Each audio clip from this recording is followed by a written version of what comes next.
Okay, hello everyone, and welcome back to Back the Log Off. I'm Professor Icepick, and tonight I'll be going back to Ace Attorney Investigations, Miles Edgeworth, Prosecutor's Path. As if that logo up top didn't give it away. So last time I made some pretty significant progress on Chapter 2, and I'm hoping to wrap that up tonight. But we'll just have to wait and see. So let's get right into it then. The Imprisoned Turnabout End Part 1. Wait from chapter start. Okay, good. Alright. I was a little worried there for a second. March 28th, 3:02 p.m. Detention Center, Visitors Room. Why did you not mention that beforehand? No, but I did. What didn't I mention, man? That you're a member of the Very Big Circus. No, it's just that, I'm not. I can't call myself a member yet. I'm just a new recruit. Regardless, that still makes you a member. Eek. Oh, he collapsed. That's sad. So why didn't you tell us that before? If I had told you I was part of the circus, it would have made me look suspicious, right? Since I also knew Knightley and all that. I didn't think anyone would believe what I had to say. Not even you guys, Kay. Didn't we promise to believe in you? But, Mr. Edgeworth, you're just kind of scary. Man, you're just terrible at getting info from people, aren't you, Niles? What do I say, Niles? Man, you're just terrible at getting info from people, aren't you, God, I did it again.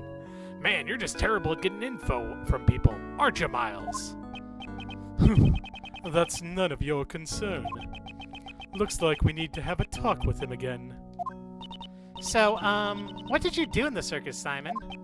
I guess you could say that I'm a wild animal tamer. I'm still just an apprentice, though. Wow, that's incredible. So you command lions and tigers to do your bidding, right? Nuh-uh, nothing crazy like that. No way, no way, no way, no way. My partner is this little guy right here. God, why am I going southern? And that makes you a wild animal trainer? He's more like an organ grinder than a wild animal tamer. Oh, there he is. Hey, Money! Cut that out. God, I'm going southern with him again. Hey, Money! Cut that out. He can be quite a handful sometimes. Like a puppet.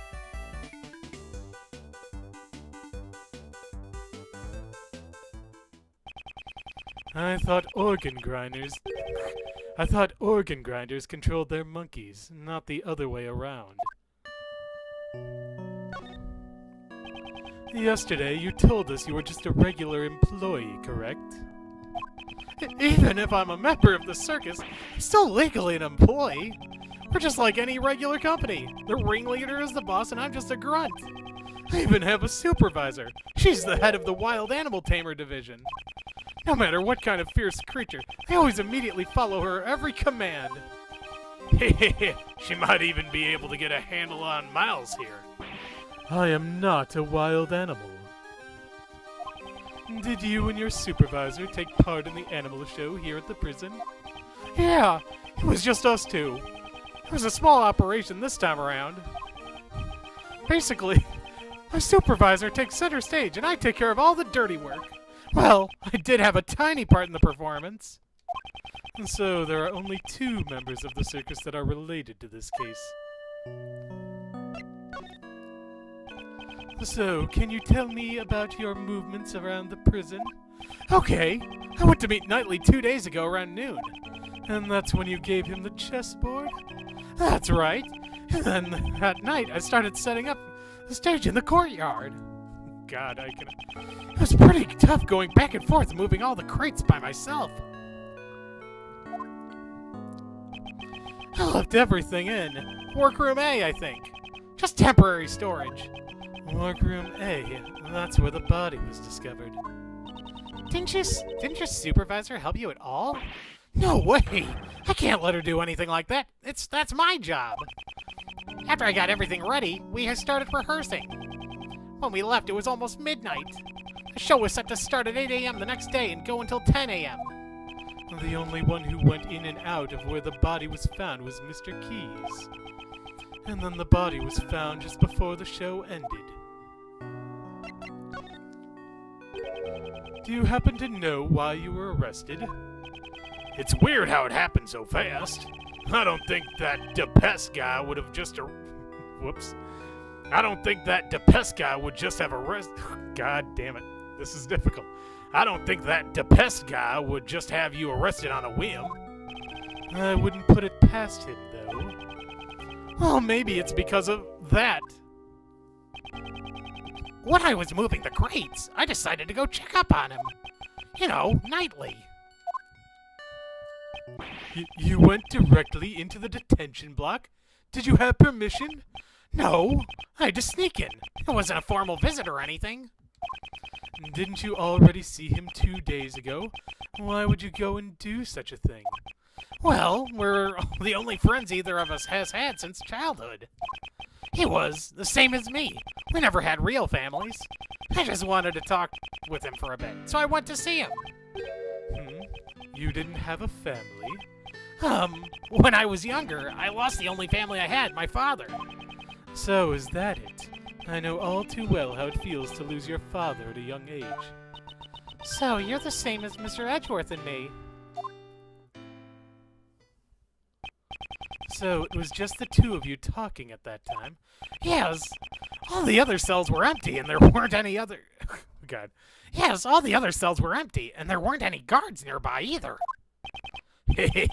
But then you got... God. But then you got found out, and that's why they suspected you. What? What? Did I do something really bad? Something must have happened while Mr. Keys and Knightley were alone. That's probably the best logic. It seems that we'll need to talk with your supervisor as well. She should be here today, too. Probably in the courtyard. Oh, I'm sorry it turned out like this, boss. Simon, if there's anything we can do to help, just tell us. What? What? But I can't do anything in return. Don't you worry about it. We're your allies. That's because we're like birds of a feather, right, Mr. Edgeworth? Birds of a feather, huh? I suppose that's true. We have sufficient information about your past. I doubt you have a We have sufficient information about your past. I doubt you had a motive to kill Knightley. Rather, you are probably the most affected by his death. And I doubt someone as timid as you could work up the courage to murder someone. All right, I'll get you out of here. We'll believe in you. Well, what do we have here? Starting to get a hang of this... Well, what do we have here? Starting to get a hang of the whole defense attorney gig. You sounded a bit like your old man just now. Me? I sound like my father? He would say, the defense attorney's job is to be an ally to the deserted. If you're gonna ride that stallion into the sunrise, wait for me. I want in too. Mr. Shields, I think you mean sunset. Yeah, of course. It was just a joke. Want some candy? But no, thank you. I don't like sweets. Oh, really? What a shame. What's wrong with the sunrise?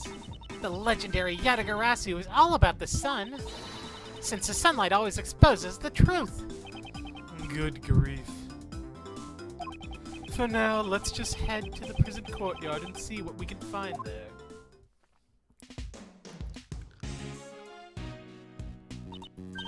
Ah, the shutter is open. Yes, it looks like that way leads to the courtyard. So what are we waiting for? Come on, let's get a move on. She's certainly in high spirits. I love their walk. March 28th, 3:37 p.m. Prison courtyard. So, this is the courtyard. Just before the body was discovered, the animal show was held here. It looks like just a carnival. It looks like just a carnival. What am I saying? It looks just like a carnival. Man, I bet it was lots of fun. Oh, she saw something. The prisoners were gathered here when the body was found. So that means whoever saw the show has an alibi.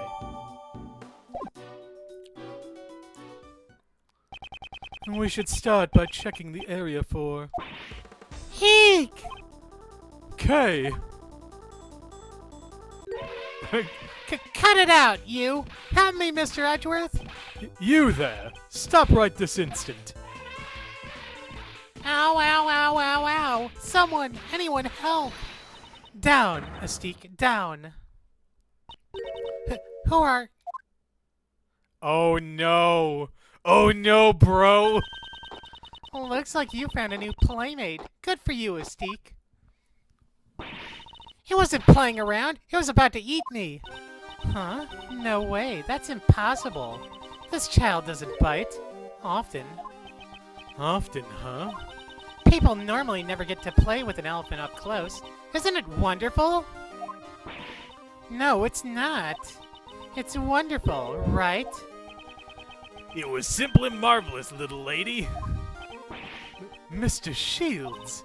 Really? Oh, that makes me so happy. So, how about a hug, as thanks? Hey, watch where you swing that thing. Weren't you taught not to hit people with your trunk? It looks like Astique is friends with everyone. I am an assistant of this defense attorney. My name is Miles Edgeworth. I haven't introduced myself yet. I'm Regina Barry. Nice to meet ya. I'm the great thief and defense attorney's assistant's assistant, Kay Faraday. That's a rather complicated job title. And the one playing with the Mr. Elephant is the defense attorney, Mr. Ray Shields. It's not Mr. Elephant, it's Astique, the fantastic Asian elephant. You're incredible, Regina. You made Astique stop right away. Well, I'm a wild animal tamer after all. Really? Then you must be Simon's supervisor. Yep, I'm the head of the very big circus wild animal tamer division. The one and only Regina Barry. It's a pleasure to meet you. I'm Ace Attorney Ray Shields. It looks like he's the one she has a handle on. Yeah, she's perfect. What are you mumbling about, Kay? Look at her. She's energetic, fun-loving, and healthy. She could be the new member of the Yatagarasu. She'd be perfect as a great thief. A great thief? That sounds like fun. We could make a huge ruckus with the animals. You can't make a ruckus. A great thief is supposed to be quiet and sneaky-like. But the show needs to have flash. Being quiet is kind of boring. Aw, I guess she's not very thief-like after all. It seems there's been a breakdown in negotiations. All right, let's get started, Mr. Edgeworth. Let's check out anything that looks suspicious. We'll even look through the barbed wire if we have to. Yes, we need to gather more information about the case. We should also try talking with anyone connected to the case. Okay, let's examine the elephant. It's the very big circus's Asian elephant, Astique. Supposedly very friendly with humans. Doesn't seem very friendly. It's your stern gaze, Mr. Edgeworth. You must think you're the boss. Are you comparing me to an animal? That's not what I meant. I think it approves of you. That doesn't make me the least bit happy. It's a wicker crate. No, there are tires attached to it, so I guess it's a cart. It kind of smells like animals. They probably use this instead of a hand trolley at the circus. Just once, I'd like to ride one of these bad boys down a hill. Or maybe one of those office chairs with wheels. Doesn't that sound like fun? What is she talking about? This is the stage where they put on the animal show. If I put on a great shit thief show, I wonder if anyone would come. I'm pretty sure the police would show up. Okay, that's great. That door is locked. Want me to pick pick the lock? Success is not guaranteed, though. No, if need be, I'll just borrow a key. Sheesh. I thought it was finally a chance for me to steal the spotlight. And don't even think about stealing anything in my presence. Not even the spotlight. Ribbit. What are you doing? Don't you know? If you croak like a frog at a pond, they will come towards you. The only things that are coming towards you are the water striders. Water striders are so cool. They're like ninjas. They glide gracefully on top of the water. I wish I could do that. What about the frogs? Okay, that's pretty good. Okay, let's look at the barbed wire then. Danger! High voltage! These signs really do exist. On the other side, you can see what appears to be the detention center's garden. It's just as Warden Roland said. You can see the garden from her office. If it weren't for this barbed wire, we could take a look at the garden on the other side. That is Warden Roland's prized garden. I doubt she'd let us in so easily.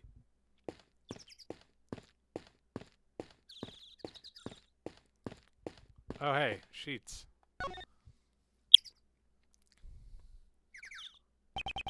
This crude-looking well seems handcrafted. Was it built by the inmates? There are a bunch of tools lying around the well. A long piece of rope and a heavy-looking weight. It weighs 33 pounds. It says so right there. There's even a couple of pulleys. Okay, please stop touching other people's things. Stingy pants! I'm just checking stuff out. It's not like I'm going to take them home with me.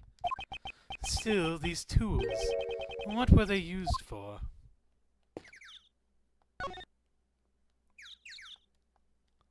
So it's just gonna repeat. I mean, I know what I want to check for because I recognize those damn sheets.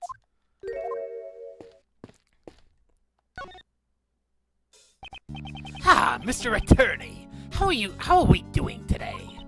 We're doing... Hey, we just met a few moments ago. Please do forgive me. Ever since I've come here, I've been working on refining my speech. That's not the only thing that needs refining. Right now, I'm helping out with the cleanup after the show. Ah, but if there's anything you need, please let me know. You'll have my full cooperation. I'm in the middle of volunteer work right now. As you can see, I am a model prisoner. I've been reborn inside this prison. Reborn as a thief. That was... The devil made me do it. How can you blame the devil? You're a disgrace to thieves. I have nothing to say. I still have much to learn. As a thief? But as you can see, I've exchanged my bracelet for a working one. I will continue to devote myself to being a model prisoner. Again with the model prisoner. Give it a rest already. I'm training to pay my debt to society once I become eligible for parole. So you were training instead of watching the animal show? So there were only two people who did not watch the show. Saw it and Dogen. Why didn't you say anything about Dogen earlier? Well, if you asked any inmate at this prison, they'd all think twice before telling you. That person is like the ruler of this place. Around here, we call him the supplier. The supplier? If you ask him nicely, he can provide you with anything you want. What? Is that allowed? Normally, it's not allowed, but with him, it's another story. He supposedly has a secret route to procure these goods. As the supplier, Dogen would be in a position of power. However, I've put all that behind me. All I care about now is applying mud packs to the animals. Mud packs? I coat the animal's fur with my mineral-rich mud packs to give it a beautiful shine. To help with my training, I give them to all the animals in prison, each and every one of them. Mud, huh? It could be related to that piece of evidence. I should present it to him.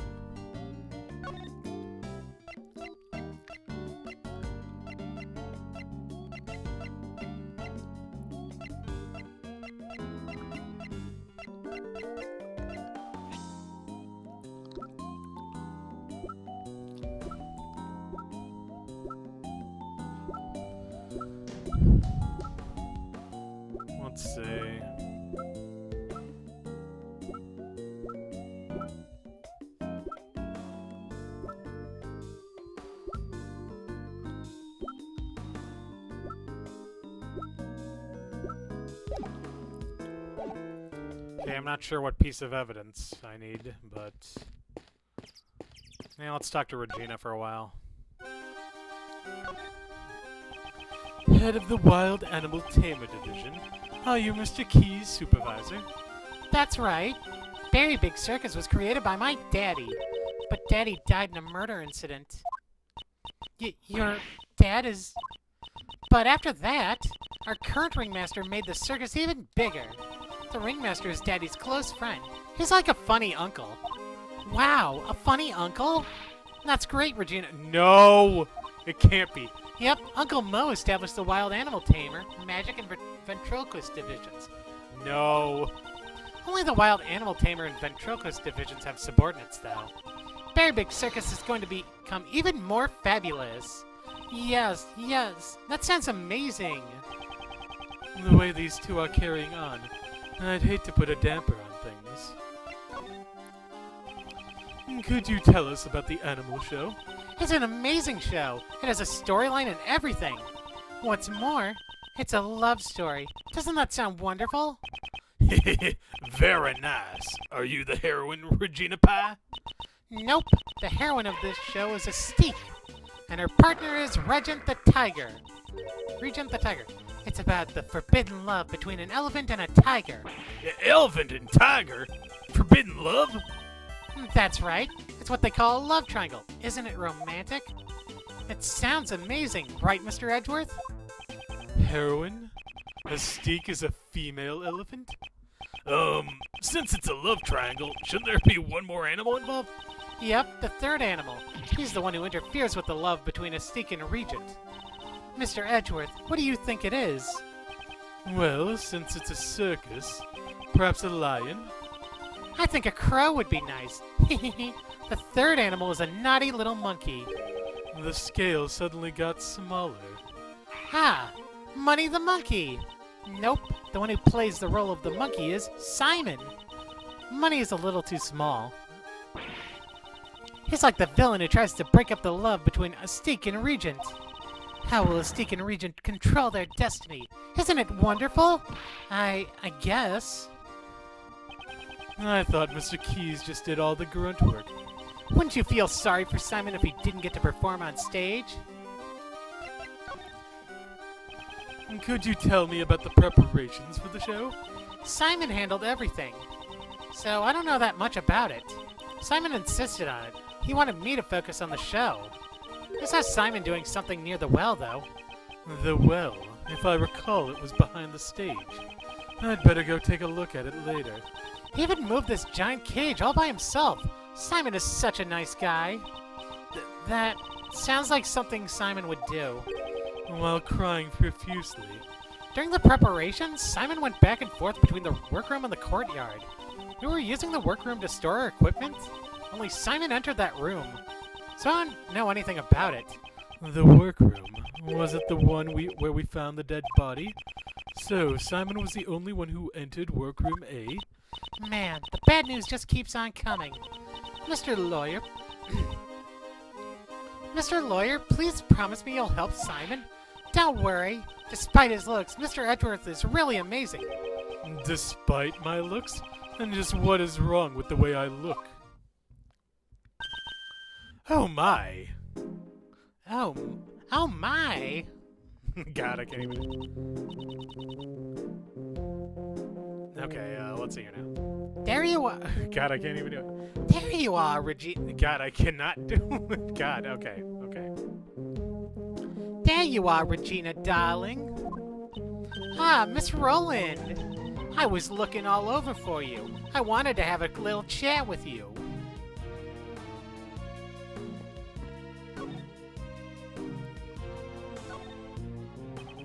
Could you tell me a little bit about this prison? Currently, this place is my pride and joy, which I like to call our home. When I first came here, this prison was in a terrible state. Terrible state? You mean the prisoners' attitudes? There are no bad children in my family. It was the environment that was terrible. That's why, after giving it a lot of thought, I enlisted the help of the animals. Being together with animals will soften up even the most hardened criminals.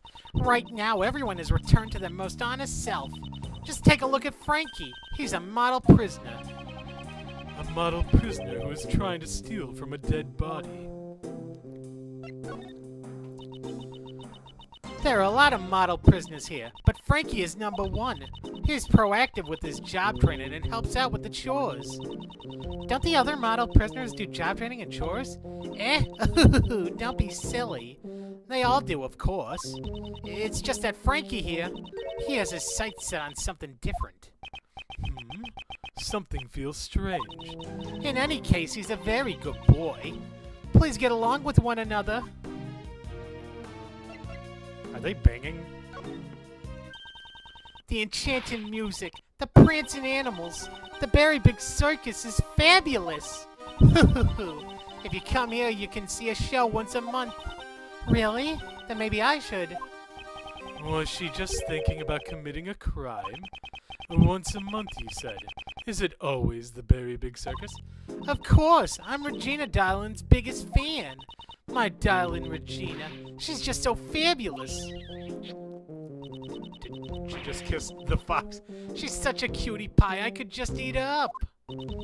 She really likes her darling Regina. That's why I'm worried about poor little Simon. If he is found guilty, Regina Darling will be heartbroken. Mr. Lawyer, please take care of little Simon. If there's anything I can help with, please don't hesitate to ask.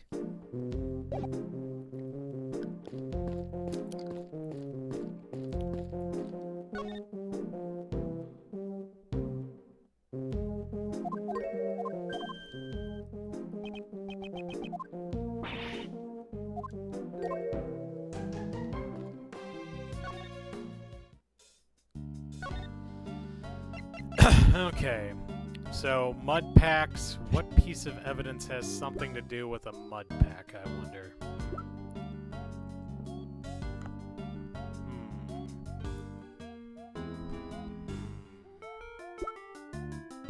Oh, the mud. That's the rubber glove I dropped. Where did the mud on this glove come from? Ah, that's the mud from my mud packs. At the time I was practicing applying my mud packs. Could you tell me when this took place on the day of the incident? Since the animal show had started, I'd say it was around 9 a.m. The mud packs turned the animals' bodies pitch black, and my heart was pure white. I was totally engrossed with covering the animals in mud. Prison life must be taxing on his stress levels. Rubber glove data updated in my organizer. Thanks to the warden's policies, I can undergo job training here. I owe her a debt of gratitude. But really, I would have loved to show everyone yesterday. You did a wonderful job on the stage, Regina Darling. I'm so happy to hear that. I'm glad all the prisoners came to see it. Well, about that, just between you and me, not everyone came to see the show. That would be Dogan and Sod, I imagine. There were 3 people who didn't see a show yesterday. Unbelievable, really. Excuse me, but did you say there were 3 prisoners who did not see the show? That's right. I took a count and there were 3 empty seats. And we even had the correct number of seats set out. Doesn't that seem weird to you, Mr. Edgeworth? It does. We had thought that Dogan and Sod were the only 2 prisoners who were not present in the courtyard during the show. But that doesn't add up. Where did the 3rd person go? Further investigation is needed. I was having so much fun talking to you, Regina Darling, that I completely forgot. It's time to feed my baby. My baby?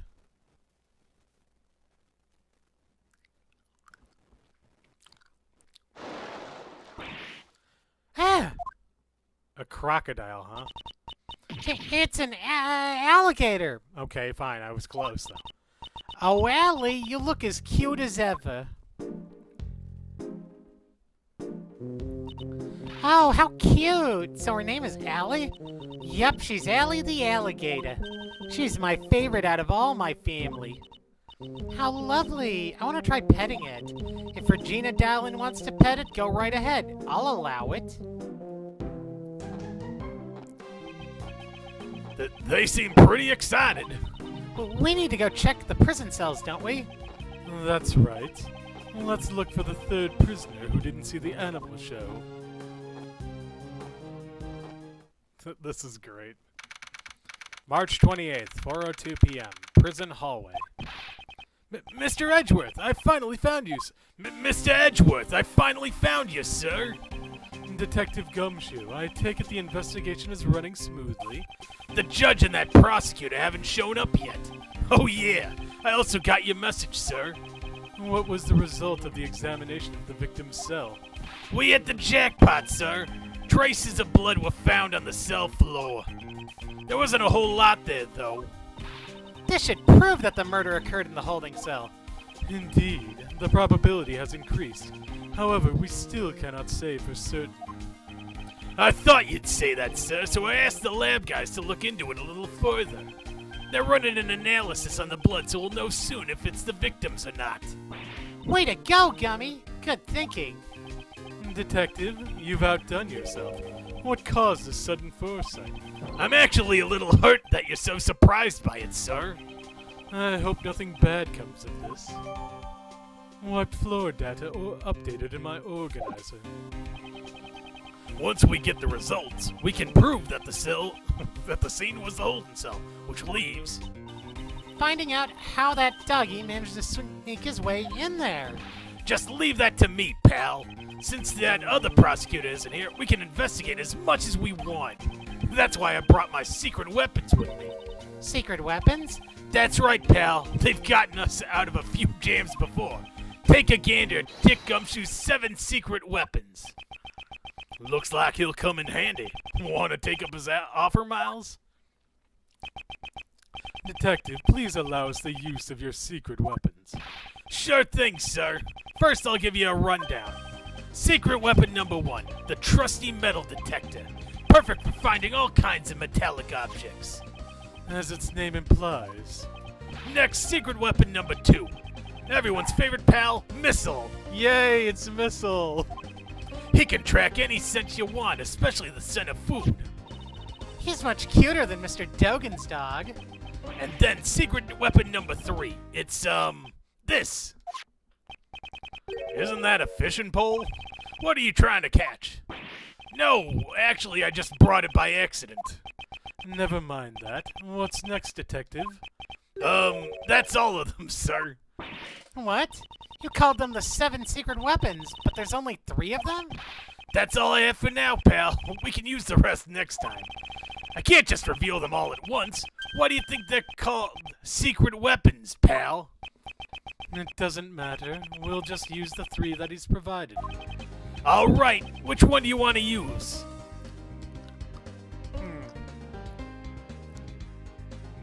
We'll use the metal detector.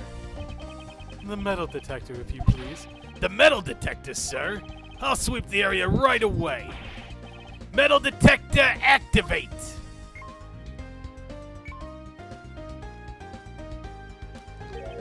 What happened, Detective? Sorry about that, sir. It seems the battery's dead. Aw, man. Guess we can't use that then. Looks like the metal detector won't be any help to us. Try another one, sir.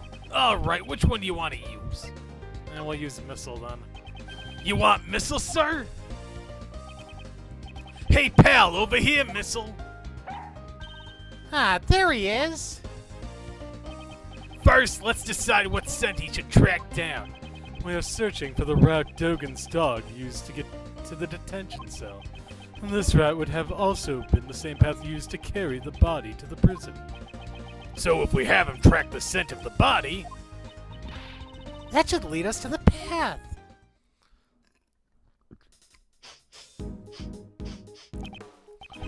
Don't you smell something sweet? Really? All I can smell is the scent of blood. It's a very faint scent, like cake or something. The scent of cake from the body? All right, Missile, get a good whiff of that scent, pal. Come on, let's follow after him. Zoinks. That way is. He's heading towards a special cell. He's gone straight inside. Yes, let's follow him. March 28th, 4:24 p.m. Prison's special cell.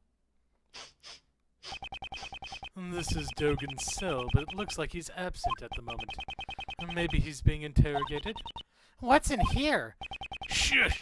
I think he's found something. Grrr! Woof, woof, woof. Woof, woof, woof. What could there be in this room?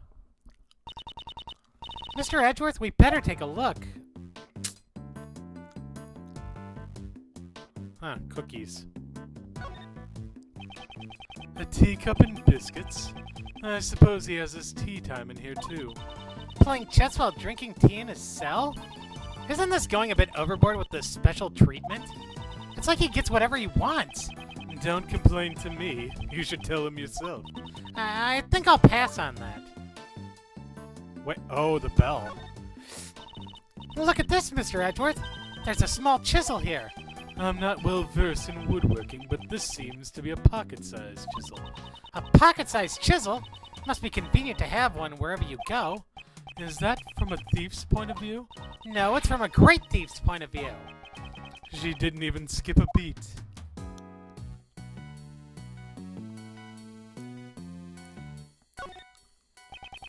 It's the chisels Dogan uses, more than enough for him to murder someone with. Speaking of chisels, it kind of looks like someone used a chisel on your forehead, Mr. Edgeworth. And what is that supposed to mean? See? That furrow between your brows is getting deeper. It looks just like a carving. I would leave the subject alone if I were you.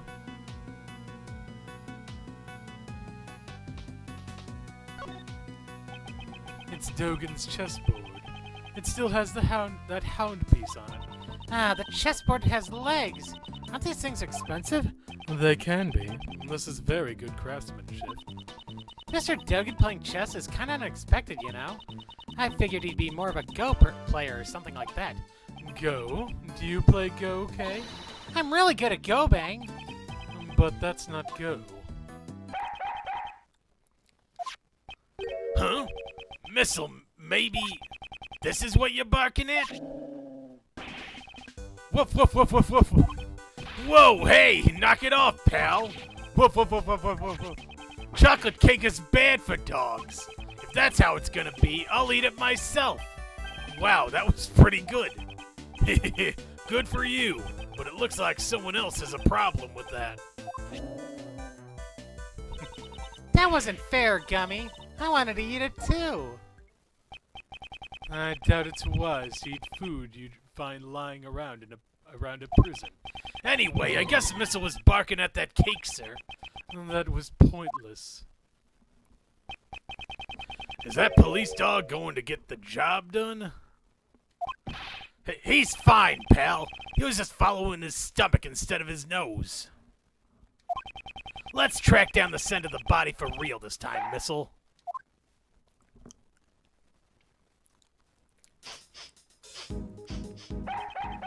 Woof, woof, woof. Woof, woof, woof. Oh, looks like he's found something else, sir.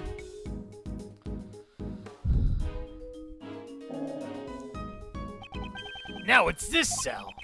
This would be Mr. Elbert's cell. I'd like to examine the interior. Detective, call a guard. Roger that, sir. Good work, Detective. By the way, is J.L. Bird still being held in the disciplinary room? No, he should have already returned. He was present during the noon roll call. He may have been assigned to work someplace else. I see. Well then, may we examine the cell? Yes, sir! Oh, hey, there's his boxing poster. Ah, there's a poster of Mr. Albert on the wall. And what's this next to it? Is this his weight loss target? He was a former boxer. He probably continued with his weight management. It seems he also takes various protein supplements. Muscle protein, hustle protein, weight loss protein. Nothing but protein. Which weight class was he aiming for? Oh, hey, Hourglass. Mr. Edgeworth, how many minutes do you think this hourglass goes for? Albert is a former boxer, so I'd say 3 minutes. In a boxing match, each round lasts for 3 minutes. Wrong. The correct answer is around 2 minutes. Why? Well, because the glass is cracked and some of the sand has spilled out. What? How could I have missed that? This sandbag shows signs of repeated use. Woof. Aha! You want a box 2, Missile? Woof, woof, woof, woof, woof. Ha ha ha! Look at him go! It can't be. Detective, move the sandbag at once. Yes, sir!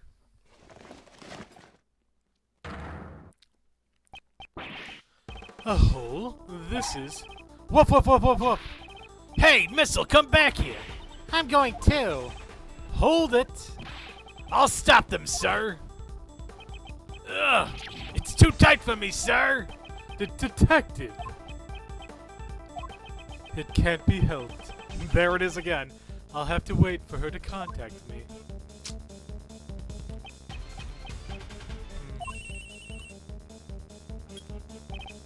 Hello? Kay, are you alright? Don't get so worked up. Right now I'm in the detention center. The detention center? That hole comes out at nightly cell. Really? Stay where you are. I'm coming over there now.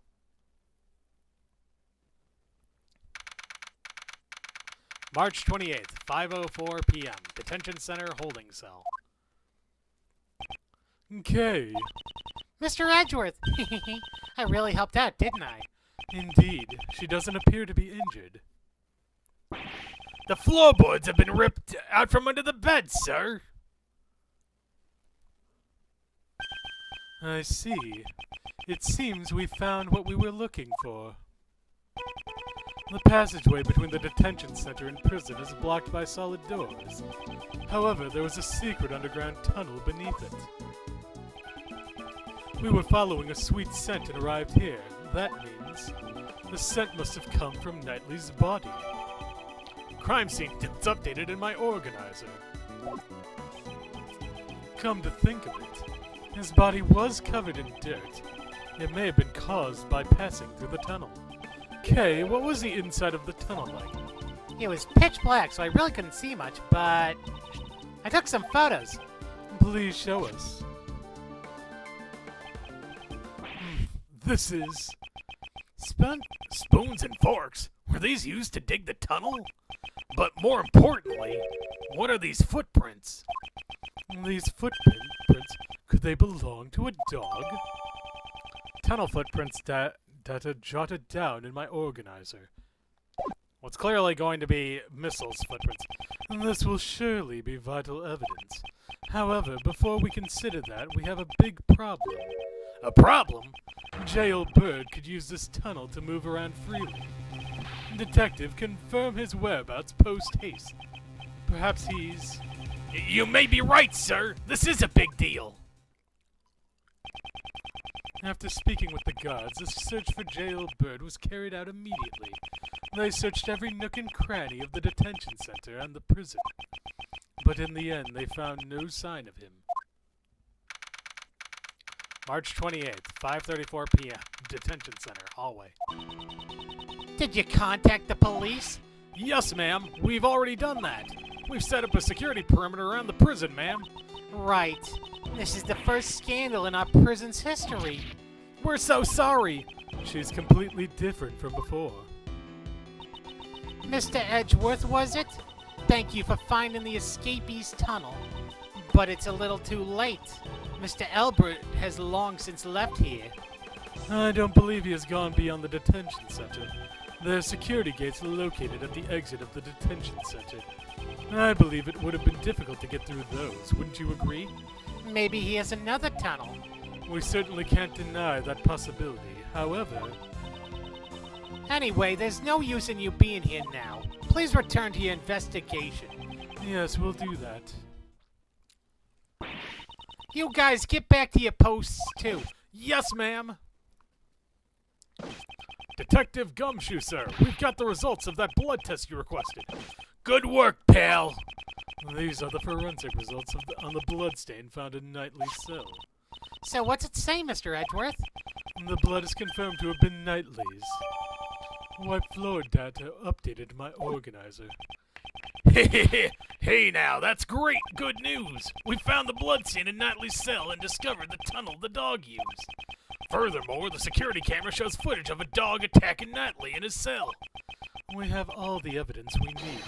It's time we ask Dogan a few questions. Dogan, did you say? Please use utmost caution. That man even has henchmen outside of the prison. Outside of the prison? Is this related to his secret trade routes as the supplier? The police have been searching for Dogan's henchmen for ages. I've also been helping them, but... So that means back then. So, he still won't talk? Even after all the trouble you went through to get him the evidence transferred from the precinct? That's right. I don't know how many times I've tried. I can't report back empty-handed. That assassin sure is one tough cookie, huh? You had evidence transferred from the precinct? Yes, we borrowed all that, the evidence concerning Dogan. I've been interrogating him personally in my office, but no matter how much evidence we have on him, we can't get a single word out of him. The warden interrogates him herself? Why go that far? Lose your focus and he'll eat you alive. Be on your guard. Whoa, you made Uncle Ray a little nervous.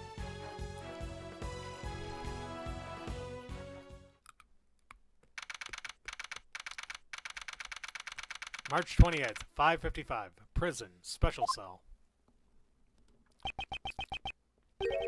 Judge Courtney, what are you doing here?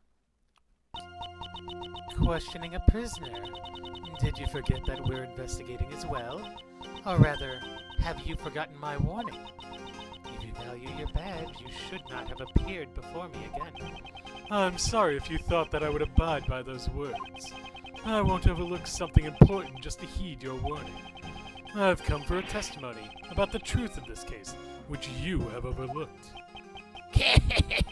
You mean to say you require my humble services?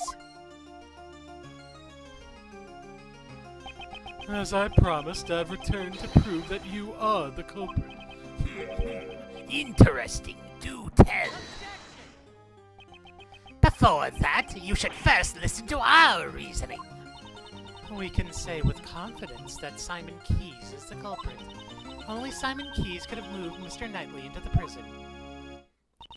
And we can show proof of this fact. But first, I'd like to hear your resolve, Prosecutor Edgeworth. If our reasoning is correct, will you submit it to us? Your prosecutor's badge. You'll deprive him of his badge? Is that a threat, pal? No, it's not a threat. Rather, an act of compassion. Normally, I wouldn't even have taken notice of you since you have no right to investigate. However, if you are able to show proper resolve, I would be willing to let you be my opponent. Are you willing to risk it? Your prosecutor's badge? Mr. Edgeworth! Mr. Edgeworth, sir! Very well. I trust my own reasoning. But moreover, at the moment I am currently a defense attorney's assistant first and a prosecutor second. I will not sully the good name of the Edgeworth law offices. I intend to see my job through. I won't yield to your threats. So be it. Is this bravery or simply foolishness? On the goddess of law's behalf. I shall be the judge of that.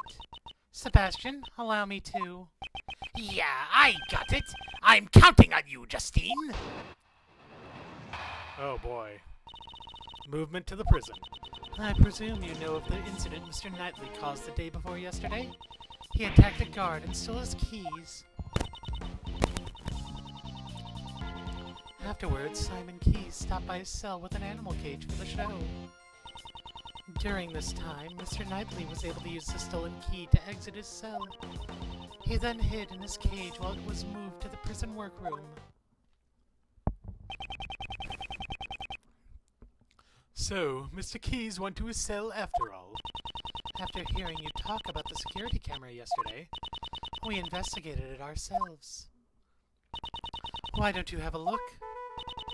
I have here a printout of the security camera footage. This is the moment when Mr. Keys visited Knightley.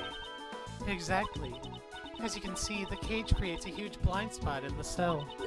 By using this blind spot, Mr. Knightley could have entered the cage. That is our reasoning. A blind spot? That means the camera doesn't actually show him entering the cage. At this time, there's still the possibility that Knightley never left his cell. But why would he be hiding inside an animal cage? Mr. Knightley was planning to escape from prison. That is the only possibility. A prison escape? That's so cool! First Mr. Albert, and now Mr. Knightley. I won't let them show me up. Okay, this isn't the time to get excited. Jailbird's escape is no laughing matter. Simon Keys was abiding. What am I saying? Simon Keys was aiding Mr. Knightley in his escape. In other words, he was an accomplice. Not bad, Simon. Don't praise him. That cage was transferred temporarily to the workroom. Originally, Mr. Knightley was to remain hidden until the end of the animal show. He would then be carried out along with the cage. I presume that was the plan. However, midway through the plan, he was betrayed by Simon Keys and murdered. Judge Courtney's reasoning does appear to make sense. However, there must be a hole somewhere. I must not overlook anything. Rebuttal. Movement to the prison.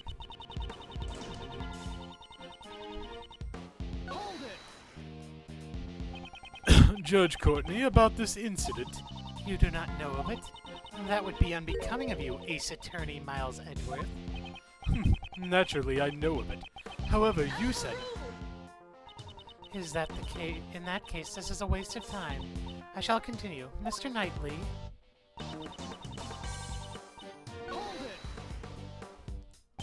Do you have proof Knightley stole the keys? It is the only explanation as to why Mr. Knightley would have attacked the guard. We will know for certain the moment the guard regains consciousness. Is that really true? Should I ask Judge Courtney for more information? Yes. There's one point in your reasoning that is odd. If Knightley did indeed steal the key, I'd expect he'd try to escape immediately. Was it really necessary for him to wait for Mr. Keys to help him escape? He simply chose the method with the highest probability of success. After stealing the key, he concealed it on his personage, as he waited for the opportune moment. That is what I believe. He concealed the key? Judge Courtney, such an oversight is unlike you. Knightley could not have concealed the key, and I can prove it. Knightley did not hide the key, and the proof is...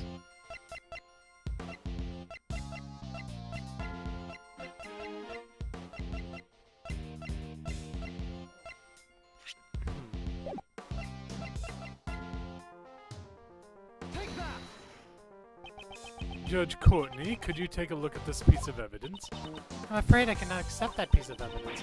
I do not believe it has any relation to my testimony. No! As I expected, she's nothing like Mr. DeBess. However, I won't back down so easily.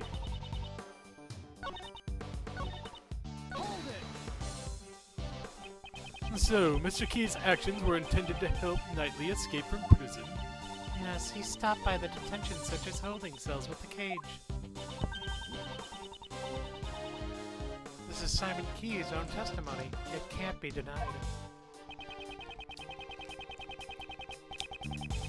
His visit to Knightley's cell ended up drawing suspicion, as one would imagine. Simon was just clumsy. His clumsiness led him to bring the cage to the detention center. Or he brought the cage to help Mr. Knightley escape. Which explanation do you think is more natural? Ugh. I see you understand. Simon Keys carried the cage to the detention center. During this time, Mr. Key was able to use the stolen key to... Do you have proof Knightley stole the keys? It is the only explanation as to why Mr. Knightley would have attacked the guard. We will know for certain the moment the guard... Is that really true? Should I ask her for more information? Yeah, okay.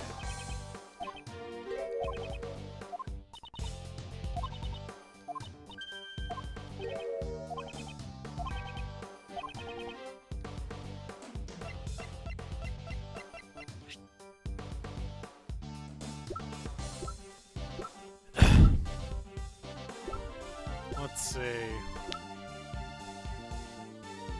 Oh, wait. Of course.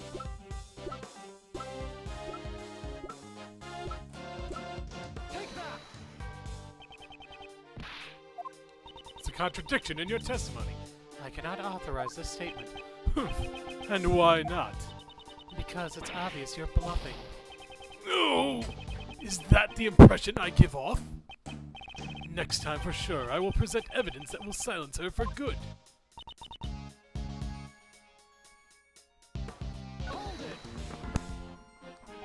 Why would he have needed to do such a thing? In order to escape. How else would you explain his actions?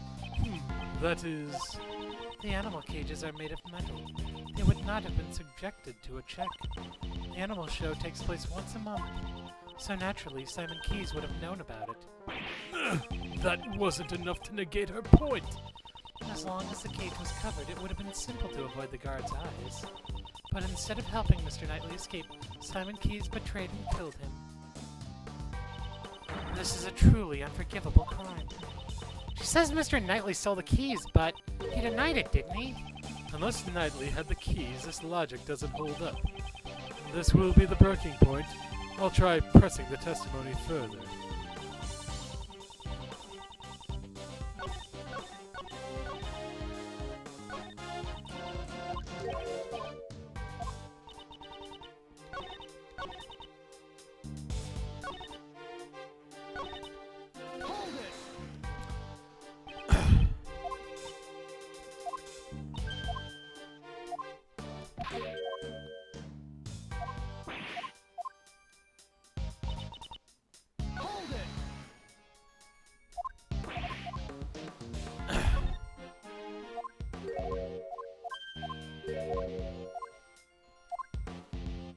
Knightley did not hide the key, and the proof is...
Okay. Oh, wait, really? This is the answer?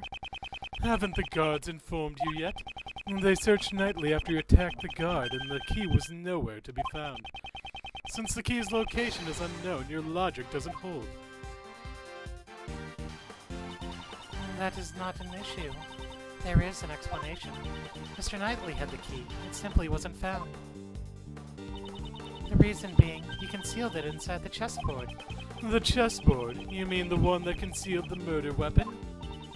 Come now, how do we know whether or not the murder weapon was really there? What? Take some responsibility for your own words. That was all Sebastian's idea, after all. So, those two don't always agree on their reasoning.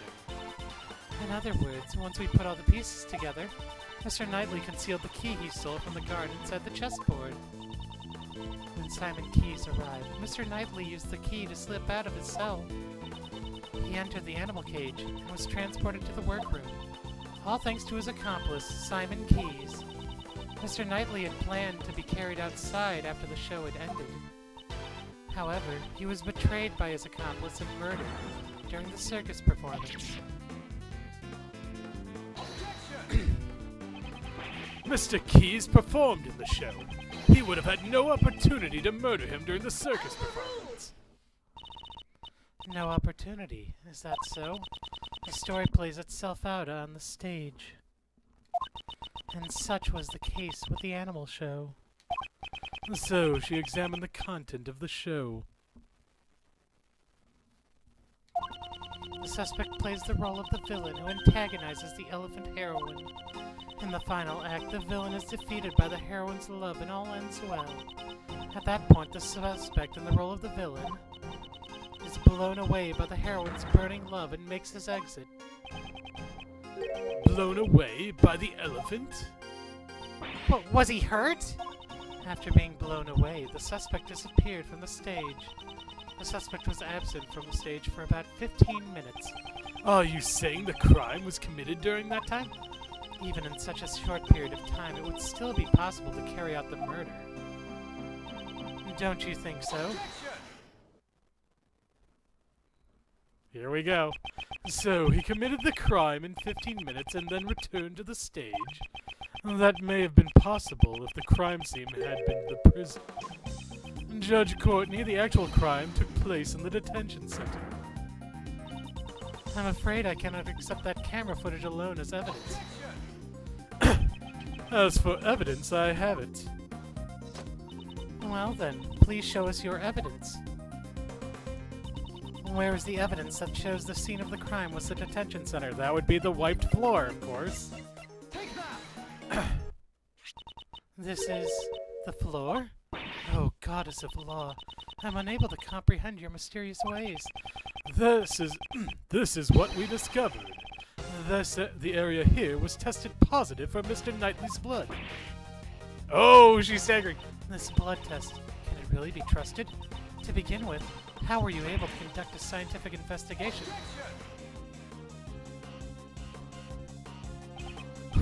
I happen to have a subordinate.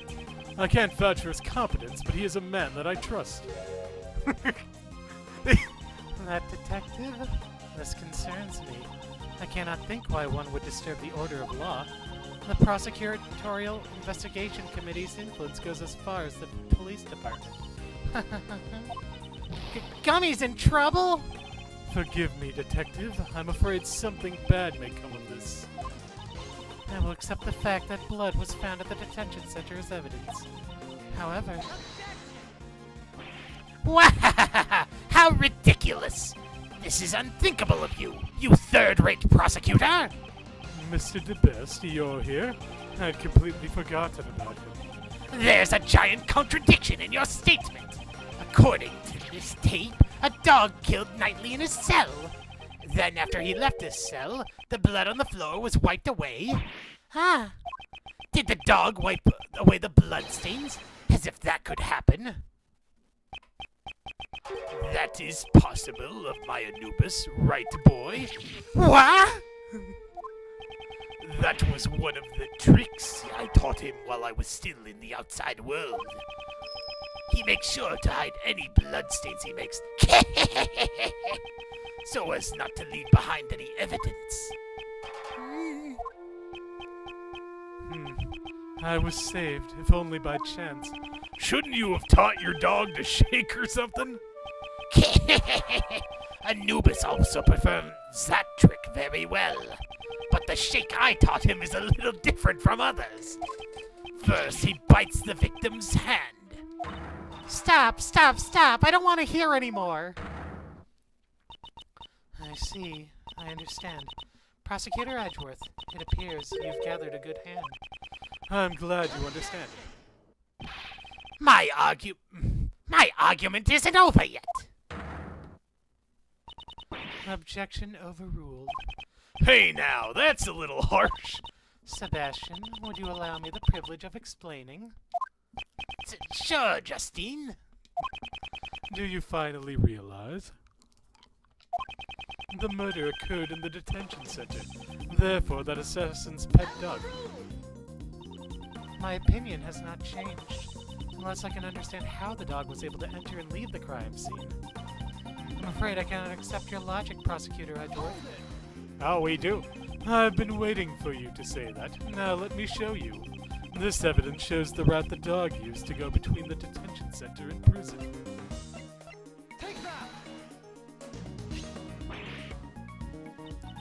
This photo? It shows a secret tunnel hidden in the prison. That's impossible! A secret tunnel? This tunnel was dug by the escaped prisoner, J. Elbert. Still love that name, by the way. It begins in his prison cell, and it's connected to a holding cell in the detention center. Namely, the victim cell. I'm shocked. How did this...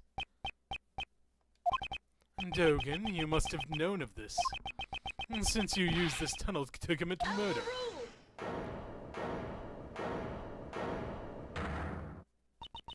In the name of the goddess of law, I hereby reject Prosecutor Edgeworth's claim. What do you mean? Evidence is everything. That remains true here, just as in the courtroom. Isn't that right? I have evidence here. Horace Knightley's autopsy report. Autopsy report? Oh no, the tables have turned. Since when? Why are you surprised? This was delivered straight from the police a short while ago. It's not complete yet. More of a preliminary report. Here, the very word of the goddess of law is written. Cause of death, stab wound to the neck. Died instantly. Murder weapon, sharp metal object. The victim was stabbed multiple times in the same spot with a sharp object, although they were unable to determine the actual shape of the murder weapon. They have clear proof that it was a sharp metal object. So, do you still stand by your claim? That a dog used a sharp object to kill the victim? This can't be! That is all. The court is adjourned. But wait! The tunnel contains the dog's footprints. Hold it. Perhaps it may have been one of Anubis's walking courses. I can never tell what Anubis gets up to outside my cell. Something feels unnatural about all this, but I have no evidence. Courtney Pie, you sure pulled out a hidden gem at the very last moment.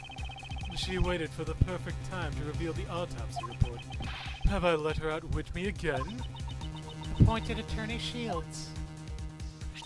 Here is the autopsy report from earlier. I apologize for the delay. No, it's alright. Thank you. Autopsy report jotted down in my organizer. I gladly accept it. Mr. Shields, I don't believe it's necessary to hold hands while exchanging documents. I advise you to stop. Huh? Persist any longer, and I shall call on the strength of the goddess of law. I'll be careful. Justine, well done. Just as I planned. I only acted in accordance to your instructions. The autopsy report came straight from the police. I can't refute it. However, if the murder weapon wasn't the dog, Dogen will be cleared of suspicion. The merciful goddess so decrees. If you choose to yield now, your badge will not be taken. What will you do, sir? She says that, but... My answer remains the same.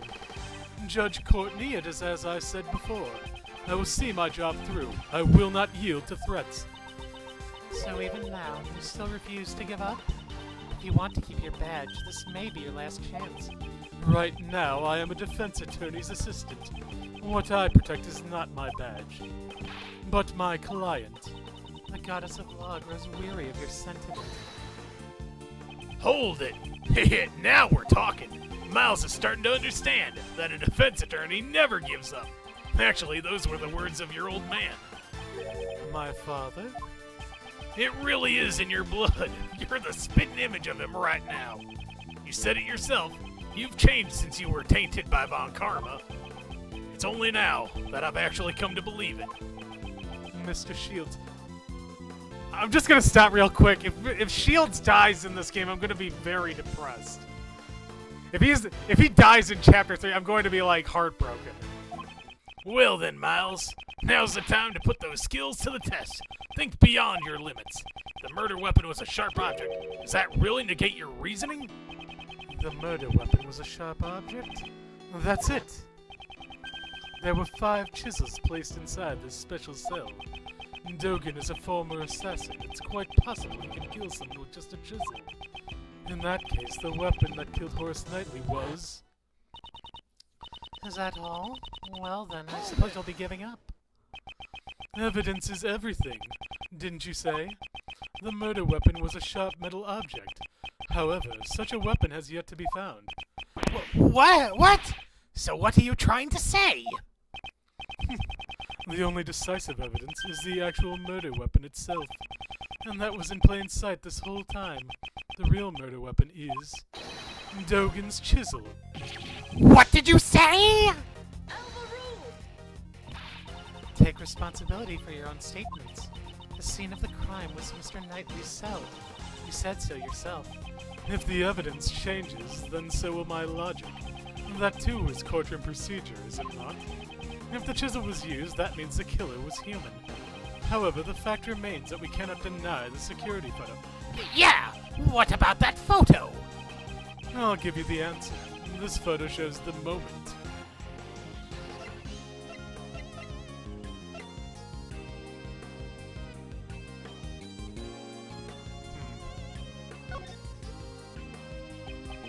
Dogen's dog left it nightly.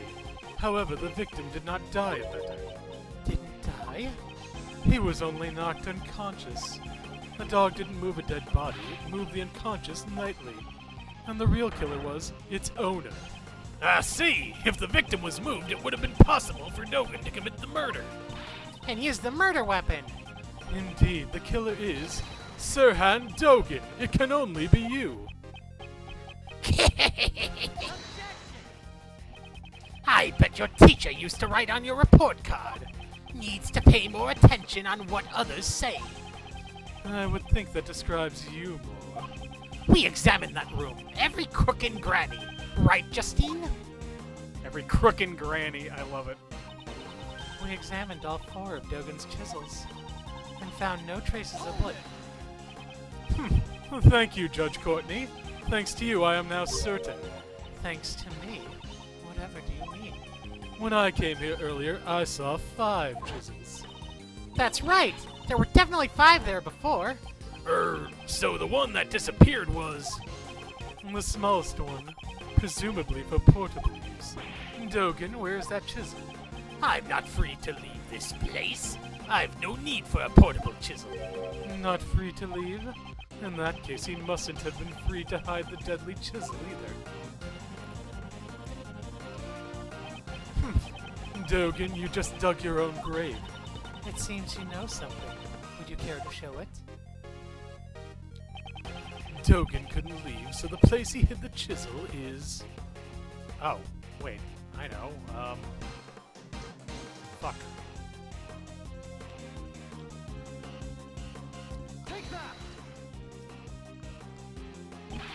It must be here in the prison. Because of the security gate, that's probably the case. You're supposed to point out where in the prison it's hidden. Oh, crap. I know that. What was I thinking? Dogen didn't have time to take the chisel out of the cell.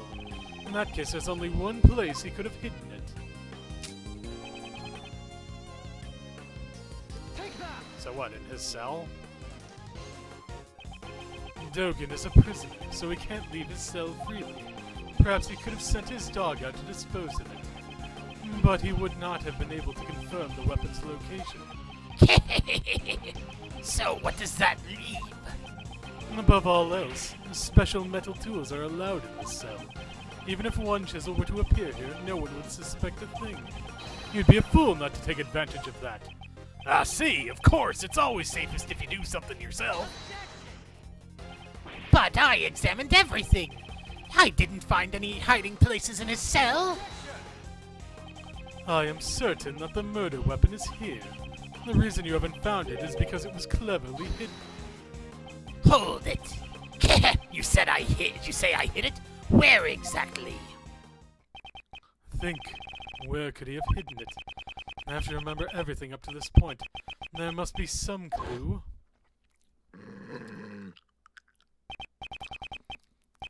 Does that mean what I think it means? Let's get going, Mr. Edgeworth.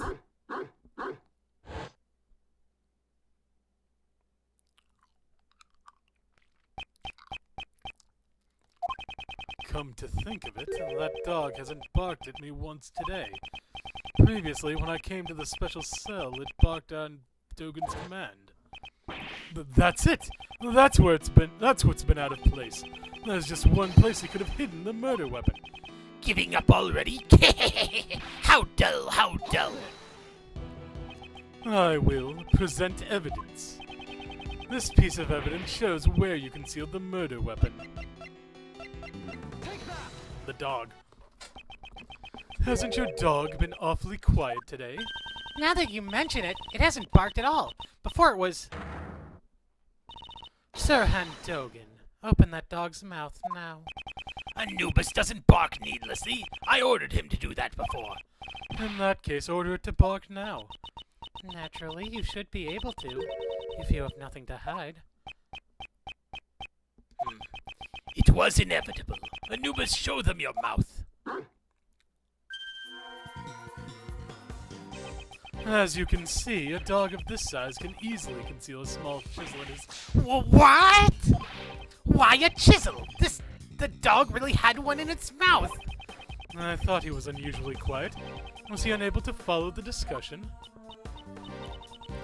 Sebastian, could you call the forensics department? Urgently, please. I got it.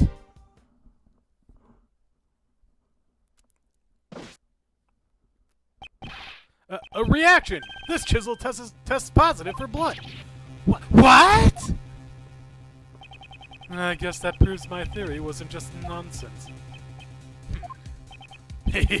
Would this chisel be the murder weapon then? It reacted positively for blood. There's no doubt about that. Chisel data jotted down in my organizer. Mr. Sir Handogan, now that the murder weapon has been found, I must ask you for your testimony. We know how your dog got to the detention center and we found the murder weapon. You still think you can talk your way out of this? Interesting. This guy, even at a time like this, he's still smiling. Well, Anubis, it seems everyone has become suspicious of you. It's quite troubling, but since it has come to this, we have no choice but to tell the truth. I did not kill anyone. I've long since grown weary of killing. What's this? His face looks completely composed. It seems we'll need to listen to Mr. Dogan's explanation. Please promptly give your testimony. Certainly. Dogan's explanation. First of all, I would like you to explain my motive. I do not know anyone by the name of Knightley. We share no connection. But so I wouldn't think some motive for murder would just appear out of nowhere. Or are you insinuating my Anubis had a motive? He only bears his fangs at others on my command. I do not hunger for blood so much as to kill a man I do not even know. Coming from an assassin, it sure is persuasive. An assassin who only kills acquaintances? I doubt that would be profitable. I may kill strangers in my line of work, but I never make it personal. Is there evidence that shows a connection between Knightley and Dogan? I should thoroughly review the evidence once more. Okay, actually, I do know exactly where to go with this, so... Press. You didn't know Knightley? It's not like you to say something like that. You overestimate me considerably. Did you have such a hard time arresting me in the past? We've already looked into it. You are the prison supplier. Naturally, you would have known about the other prisons. Hold it!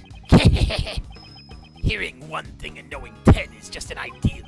It's true, I do hear things. However, that doesn't mean that I know everything. I've never heard of anyone named Knightley.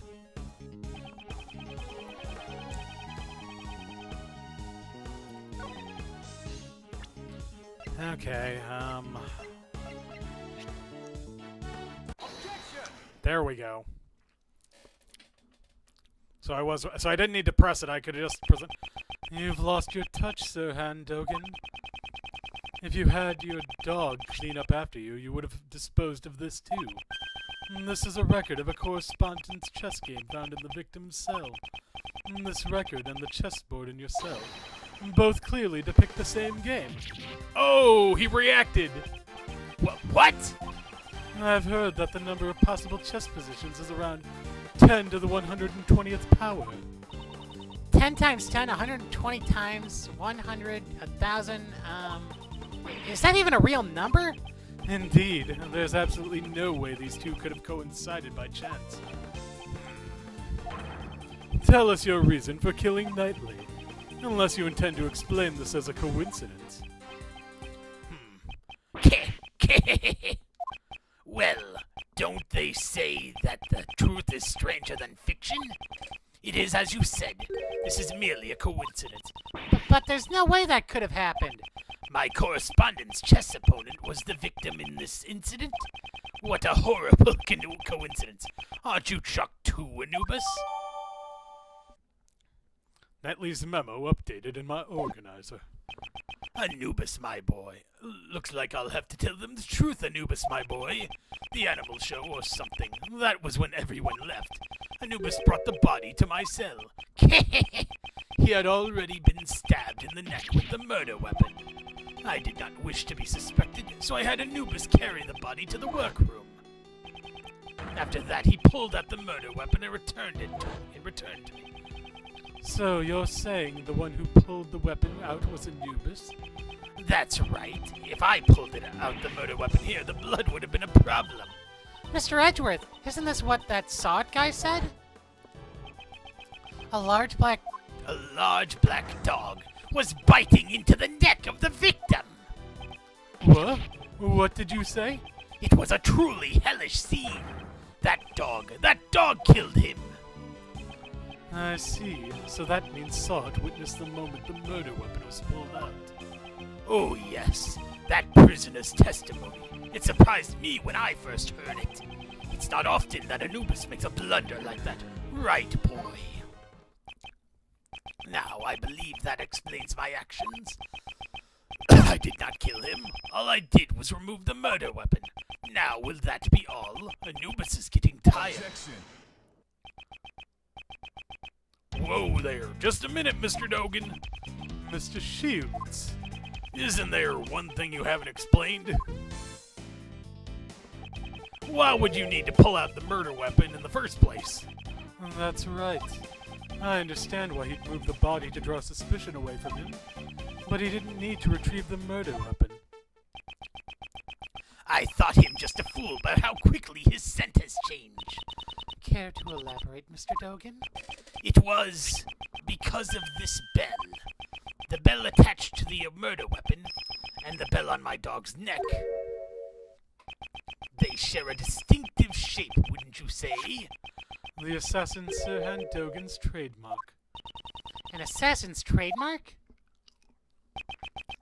The blind assassin, Sirhan Dogan. He always appears at the sound of a bell. The sound of a bell ringing in the dark of night is said to be the last thing his target hears.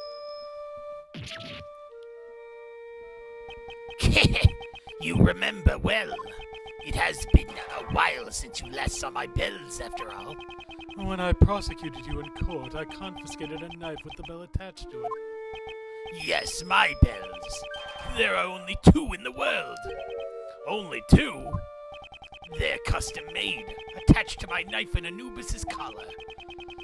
Even though I can only rely on my ears, I can easily identify them. Alas, one has been confiscated and is not in my possession. Dogan's bells, jotted down in my organizer. When Anubis brought the body here, I heard a familiar sound. I thought my knife must have been embedded in the body.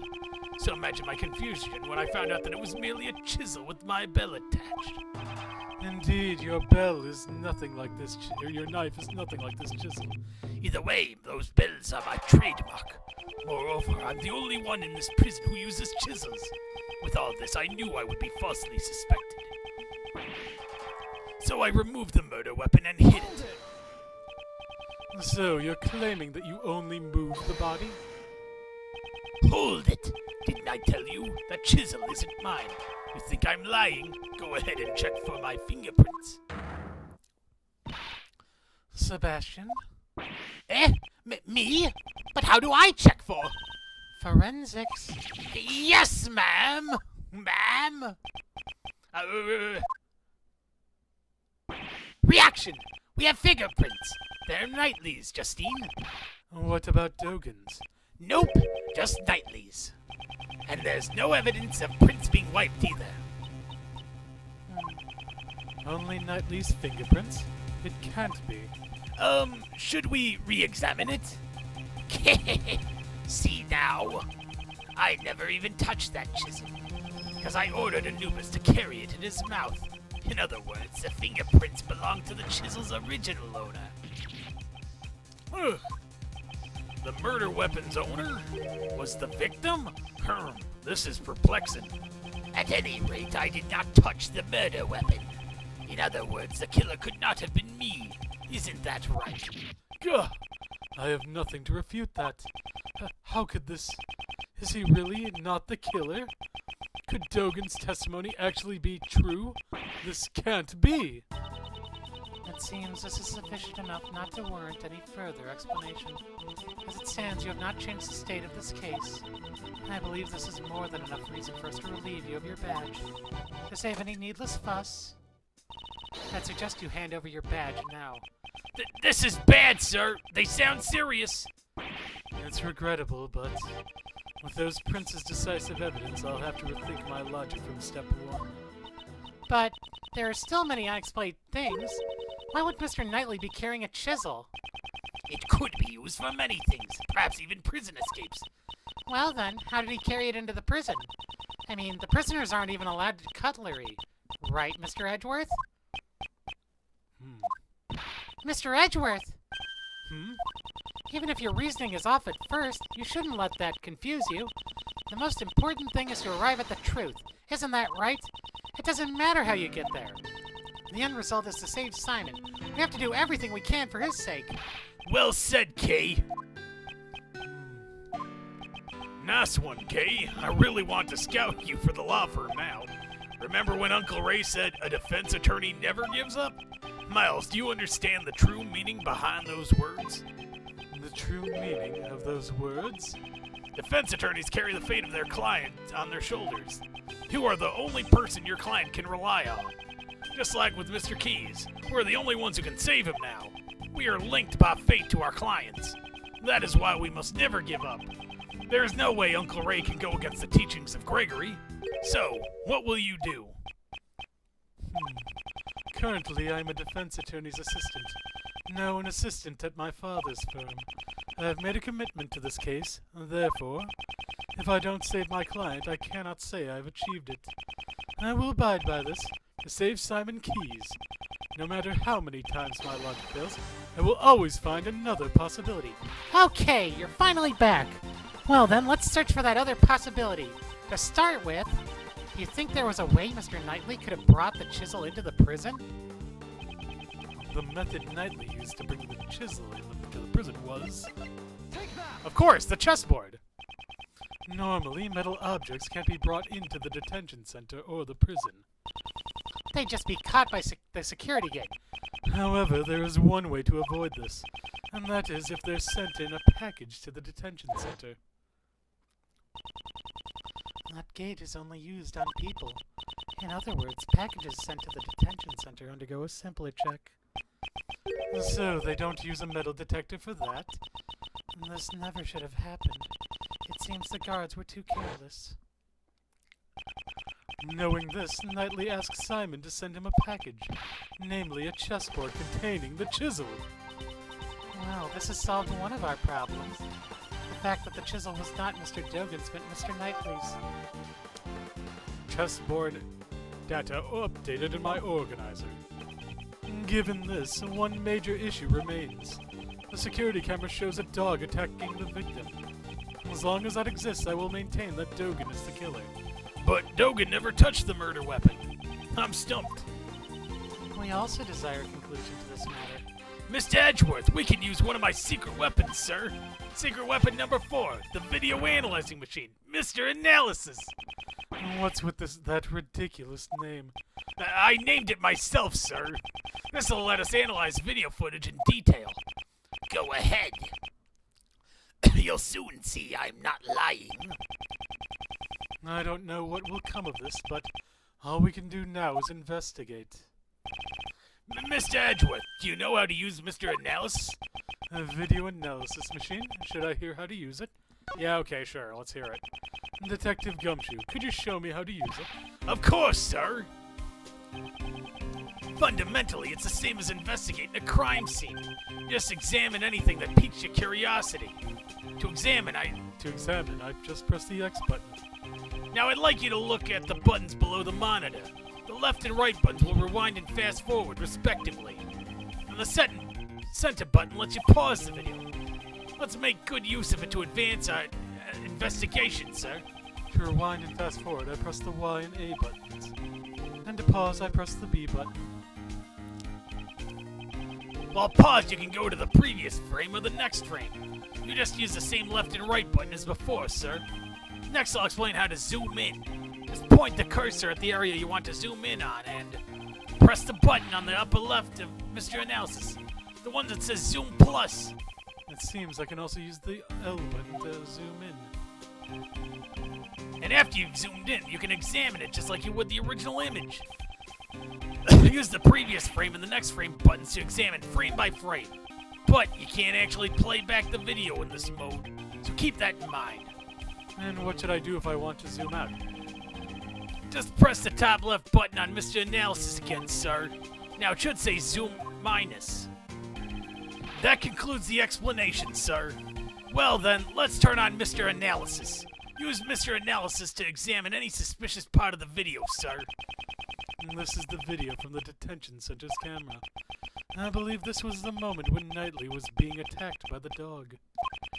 If that wasn't the case, then what does it show? Is the person in the video really Knightley? And just what is the true form of the black silhouette attacking this person?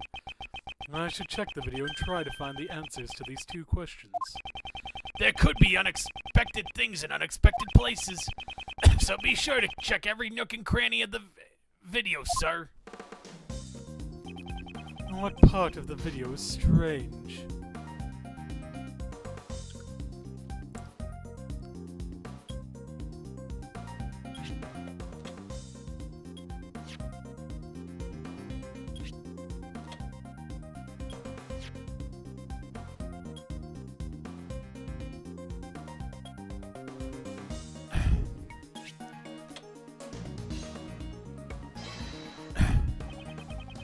A reflection of this person can be seen in this mirror. Is that a cap on his head? Actually, it looks kind of like the caps the prison guards wear, sir. You don't think it was a guard who was attacked? have you received a report of any guard being attacked by an animal? No, not that I've heard, sir. Then it was someone else wearing a guard's uniform. I see. I have evidence that shows what this cap is. It is the stolen uniform. There was no report of a guard being attacked by an animal. However, we did hear that a guard's uniform was stolen. Putting two and two together, I'd say this was a disguise for the purpose of a prison escape. Disguised as a guard? That sounds like it could have been successful, sir. Huh? Speaking of prison escapes. Indeed, that person certainly was successful. If the person in this video is not Knightley, then perhaps that black shadow is not a dog either. If you zoom in, you should be able to see its real shape, sir. Alright. Oh wait, I know what it is. Okay, wait. Oh, no.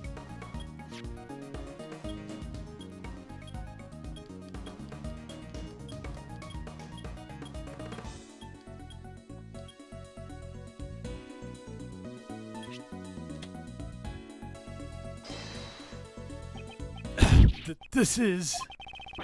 I fear we have made a grave miscalculation. This animal, this silhouette, no matter how you look at it, it is not a dog. This animal is a bear. From the silhouette, I'd say the animal is not a dog, but a bear. So then, in that photo I took, Those footprints must have belonged to this bear, yes. tunnel footprints data updated in my organizer. Huh? Did you say a bear? Yes, that man is the first to come to mind. We were all under the impression that the person in this video was Knightley. But it's his cell after all. Why would it be anyone else? That line of logic no longer holds. Remember the tunnel under his bed? It's possible whoever used this tunnel is the one in this video. It seems that it's time to answer that question. Just who is the person in this video?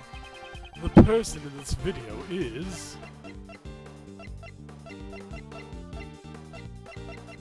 J.L. Bird. The person wearing the guard's uniform is... the escaped prisoner, J.L. Bird. The probability is extremely high. His pet is a polar bear cub. But, the bear here is black. We have evidence that can explain this matter. The reason the polar bear became black is... Oh, the rubber glove, of course. Think back to Frank Sod's testimony. Ah, that's the rubber glove I dropped. Where did that mud on this glove come from? Ah, that's the mud from my mud packs. At the time I was practicing applying my mud packs. Could you tell me when this took place on the day of the incident? Since the animal show had started, I'd say it was around 9 a.m. The mud packs turned the animals' bodies pitch black, and my heart was pure white. I was totally engrossed with covering the animals in mud. During the animal show, Mr. Sod was applying mud packs to the animals. So then, among those animals... Was this polar bear? Yes. Prosecutor Edgeworth, there's a huge contradiction in your argument. The security camera footage... Judge Courtney, you are quite right. Sod used the mud packs during the animal show. Knowing this, a new contradiction in the video comes to light. A new contradiction? Kay, do you know when this footage was taken? It was after the mud packs were used. That would put it around 9 a.m. In that case, you should be able to notice something strange about this video. Huh? What's strange about it? The strange thing that contradicts the time this video was taken is...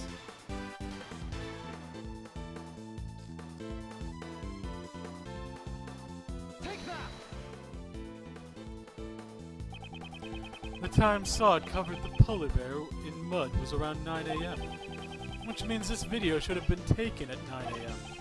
However, the timestamp reads 6 a.m. On that day, the prisoners went to the courtyard to watch the animal show. At this time, only 3 people remained behind. Dogan in the special cell, Sod in the workroom applying his mud packs, and the one who put his escape plan in motion at that moment, J.L. Bird. Albert left the polar bear and saw its care and entered the secret tunnel.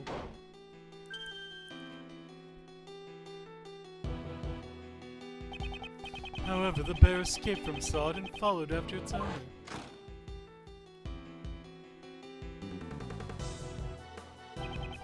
And just as he was chasing after the escaped bear, Sod happened to witness the dog pulling the murder weapon out of the body. If Sod's testimony is correct, this video must have been taken around 9 a.m. However, the timestamp is off by 3 hours. Why would the timestamp be off like that? Detective Gumshoe, I'd like you to examine the security camera.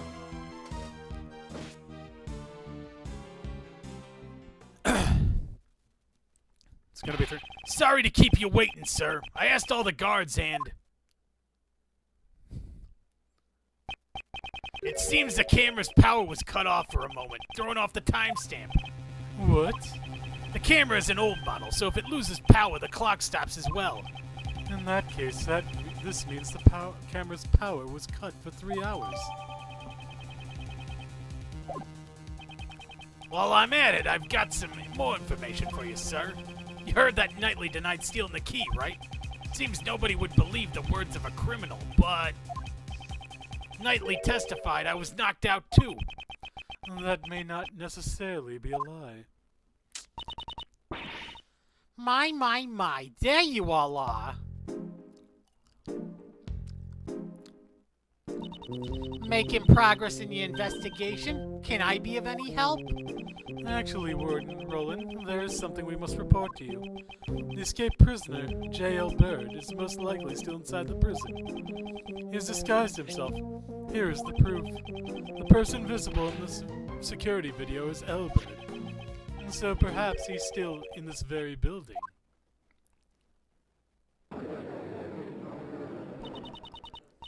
Come to think of it, didn't Mr. Albert have a bracelet like the other prisoners?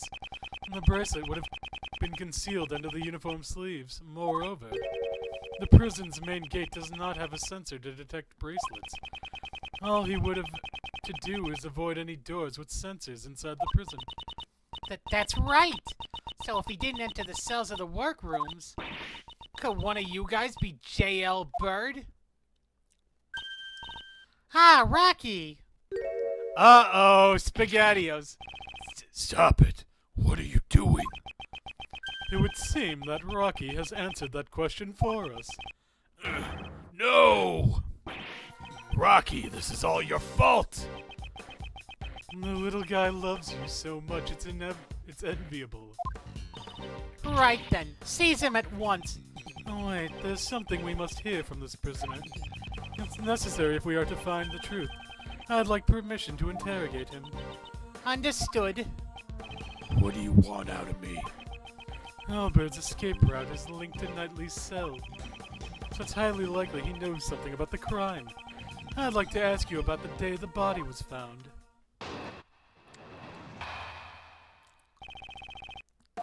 So it was you guys?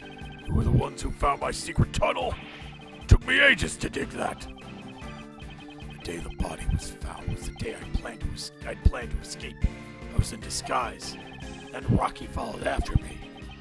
He was all covered in mud. I panicked and returned to my cell. Damn. If only you guys hadn't showed up. If only Knightley hadn't died. You say you dug the tunnel. What did you use to dig it? Oh, that. Just hammers and spoons. Stuff like that. I bought them from the supplier, but it was all for nothing. Don't need to lose your temper. There's always next time. On the day of the incident, it's possible that Elbert met Knightley while he was alive. I'll have to listen to his testimony carefully.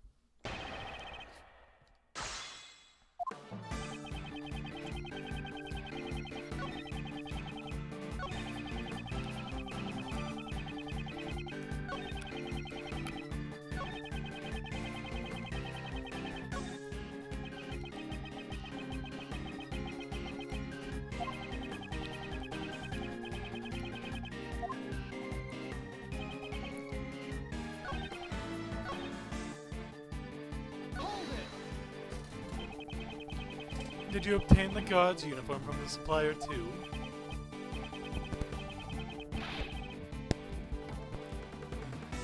Yeah, that's right. Seems he got it by threatening a guard. That guy went and stole it from someone's locker. So, when you went through the tunnel, you were already dressed like a guard? No, to ensure that the clothes wouldn't get stained with mud. I carried them with me. Once I got out of the hole and changed clothes, getting out of the cell doors was simple. That's when Rocky ran up and jumped on me. That must be the moment the security camera captured. I see. Could you add that to your testimony?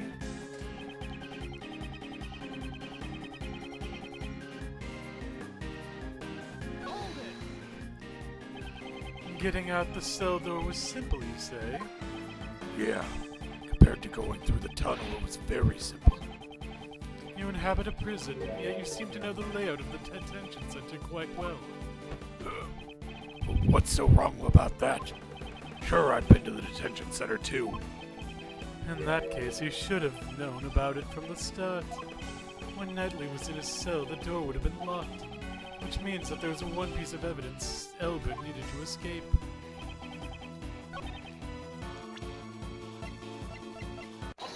Here we go. Yep.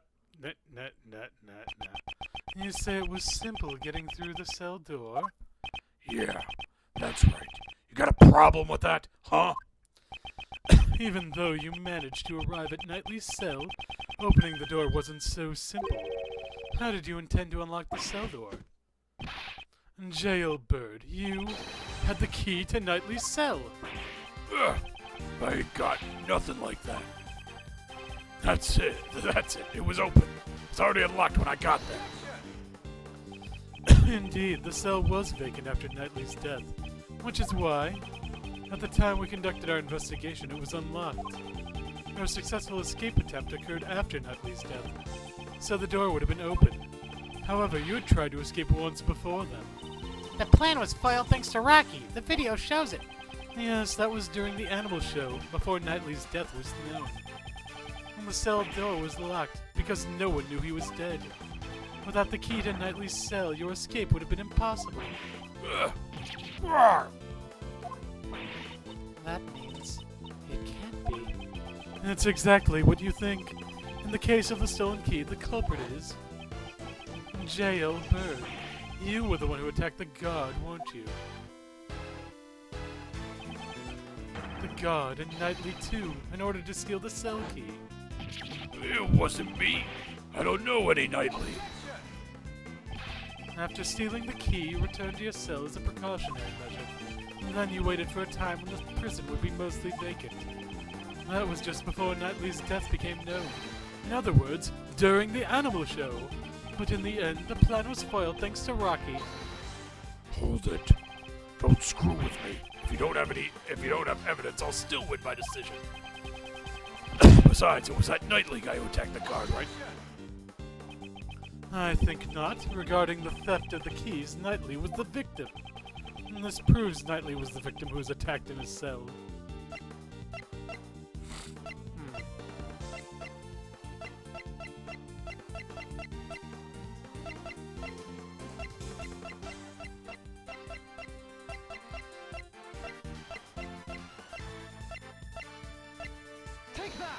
Wiped floor, maybe? Oh, yeah, I was right. Wow, okay.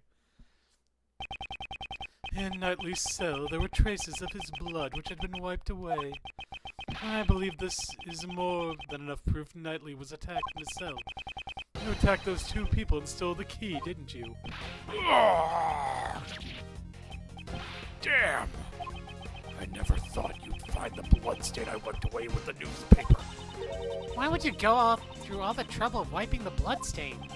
On the hands of Knightley on the guard, there were obvious signs of a scuffle, you know. The bloodstains were uncovered, they'd find out there was another attacker.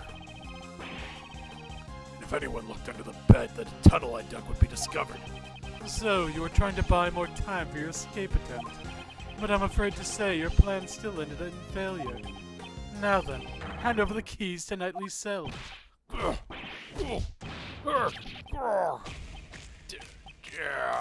it.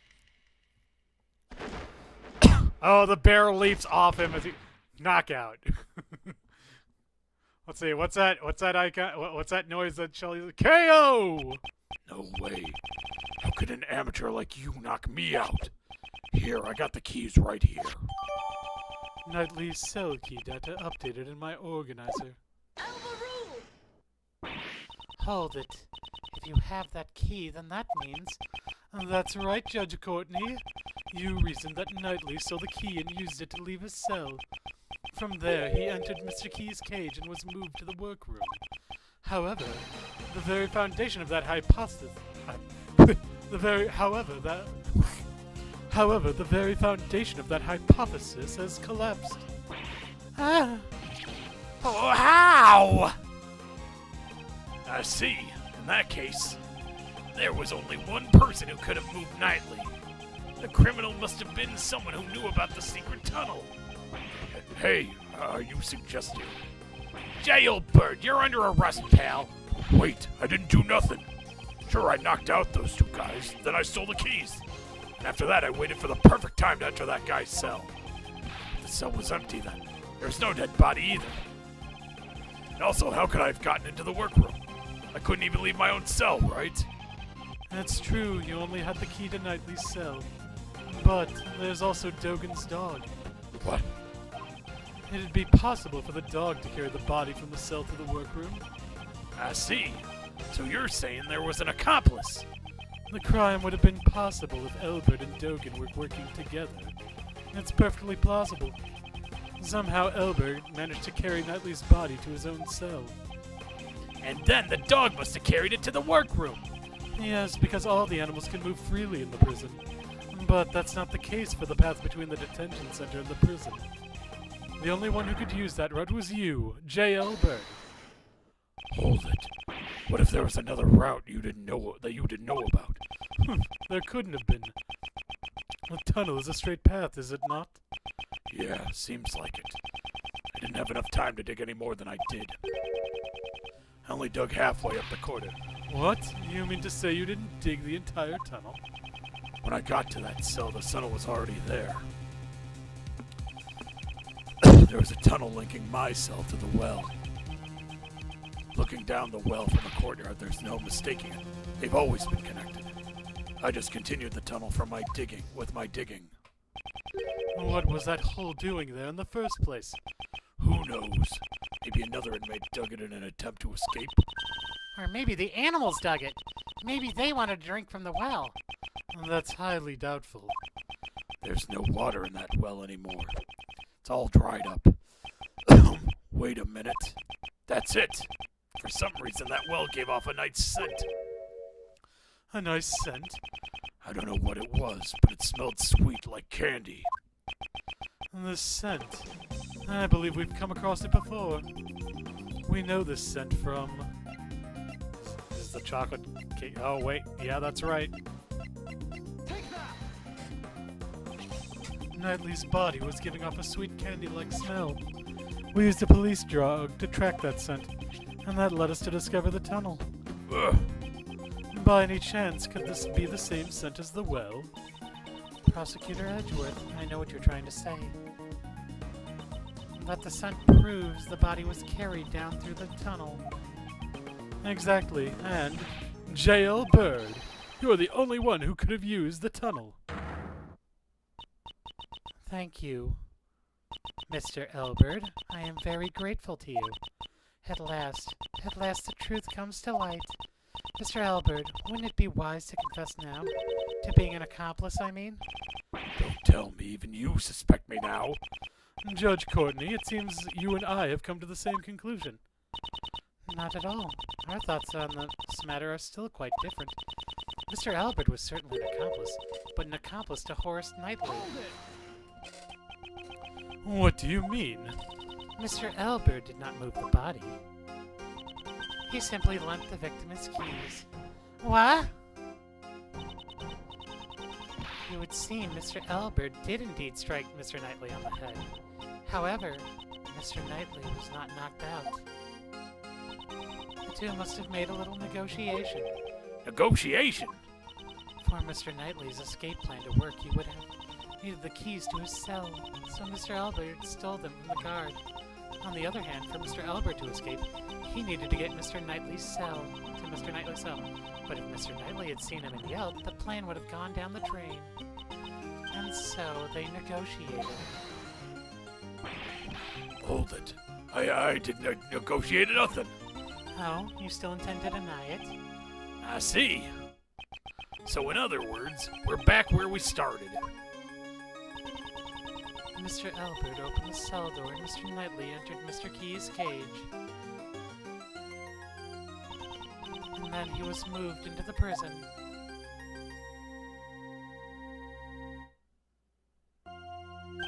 Of course! And then he was killed in the prison workroom. Weren't you listening? The scent on the body shows it must have been moved through the tunnel. Knightley was moved from the detention center through the tunnel.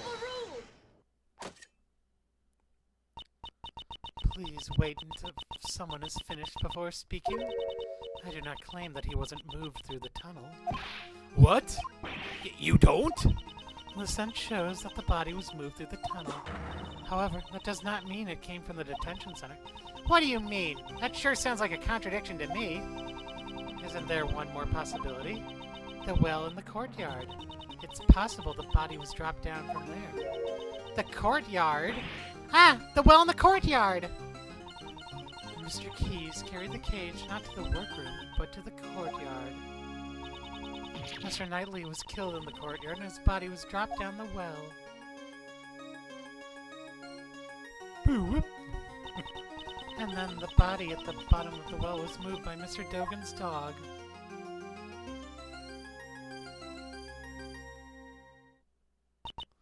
Now, there's only one thing I'd like you all to remember. Before the body was discovered, what was happening in the courtyard? The animal show, right? Regina and Simon were there. Wait, Simon? Ah! I see you understand. Who then dropped the body down the well? Judge Courtney. She's a tough opponent. Her flexible way of thinking enables her to adapt and come up with her own deductions. Mr. Knightley was not carried to the workroom, but to the courtyard. Mr. Keyes was off stage for 15 minutes. This was when he dropped Mr. Knightley down the well. It's as simple as that. Judge Courtney, your reasoning is sound, I'll admit that. However, let's say the body was dropped down the well. That didn't have to be done during the show. It could have happened at a different time. Unfortunately for you, Prosecutor Edgeworth, that is not possible. What? When the show started, Mr. Elbert was in the tunnel on his way to the cell block. Mr. Elbert, at that time, did you happen to see a body in the tunnel? Nope. Nothing like that. So if the body had been moved before the show, Mr. Elbert would have seen it. However, he has stated he did not see a body.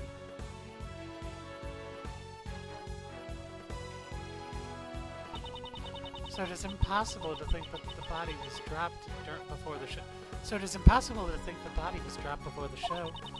And after the show, the body was discovered in the workroom.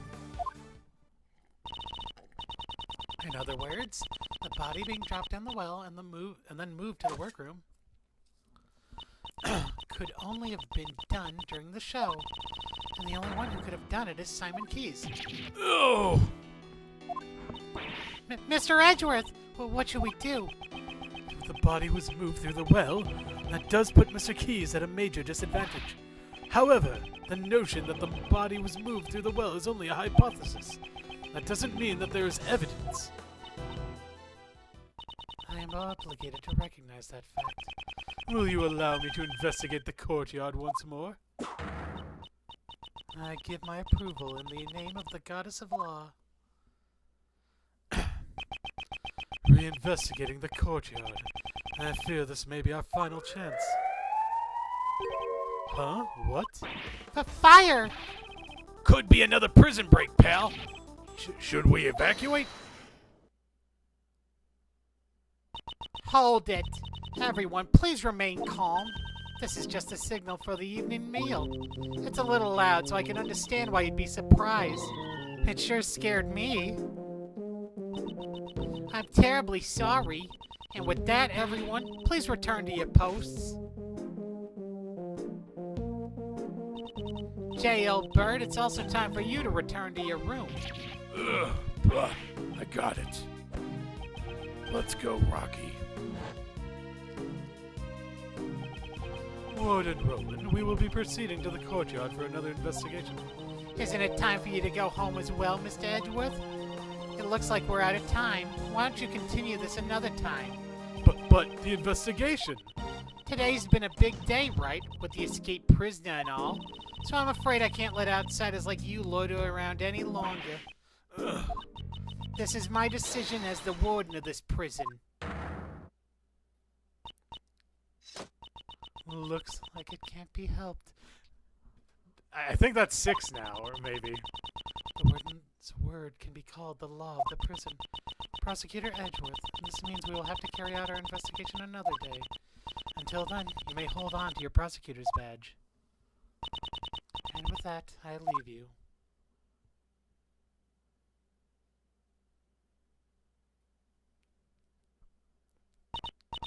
Now, I think it's time you all left. Well, it looks like we'll have to continue the investigation tomorrow. Knightley's body was dropped down the well.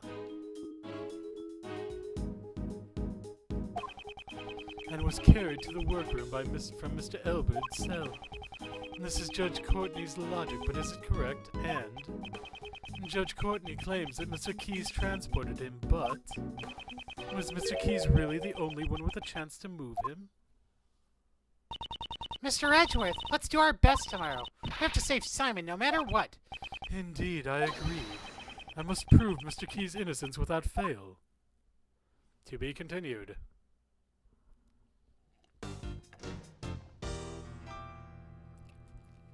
Yeah, sure, why not? We'll wrap things up then. Well, let's try to finish up Chapter 2 tonight.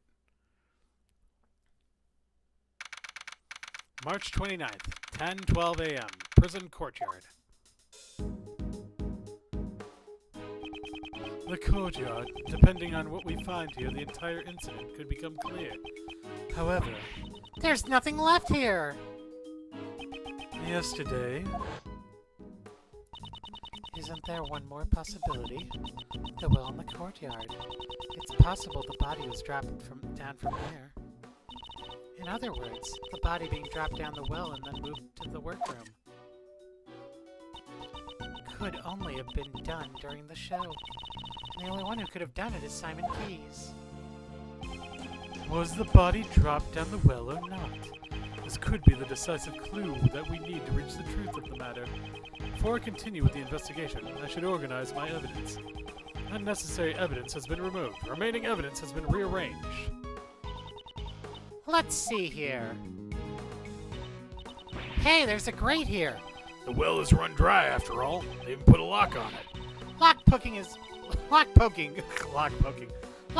is one of my specialties. Want to see? There's absolutely no need for you to show off. Oh, come on. Don't be like that. Whoa. What happened, Kay? The lock is broken. Judging from the looks of it, it feels like it was broken some time ago. So, the lock was broken. This means that anyone could have dropped the body down this well. According to Judge Courtney's reasoning, Mr. Keyes murdered Knightley in the courtyard, and then during the show he disposed of the body in the well. You think so? Did he really use the well to move the body? I know. Let's get Missile to help us out again. He should be able to track the scent of the body. Good idea. Let me contact Detective Gumshoe.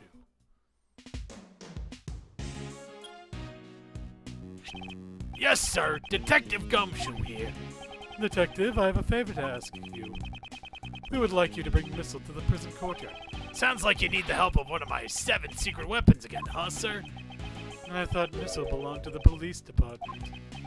And also, I'd like for you to contact a witness. Please contact Regina Berry of the Berry Big Circus and bring her here. Roger that, sir. I'll bring them over in a flash. So, what should we do while we wait for Gummy? How about some hide and seek? What are you talking about, Kay? There's nowhere to hide here. I don't think that is the issue. Okay, during times like this, isn't it your turn to shine? Oh, that! You want me to recreate the crime scene? Huh? How do you do that? See for yourself. The great thief's secret weapon, Little Thief. Oh wow, Little Thief's back. Awesome. Whoa, what's that? The screen's floating in midair? Just what are you doing, Kay?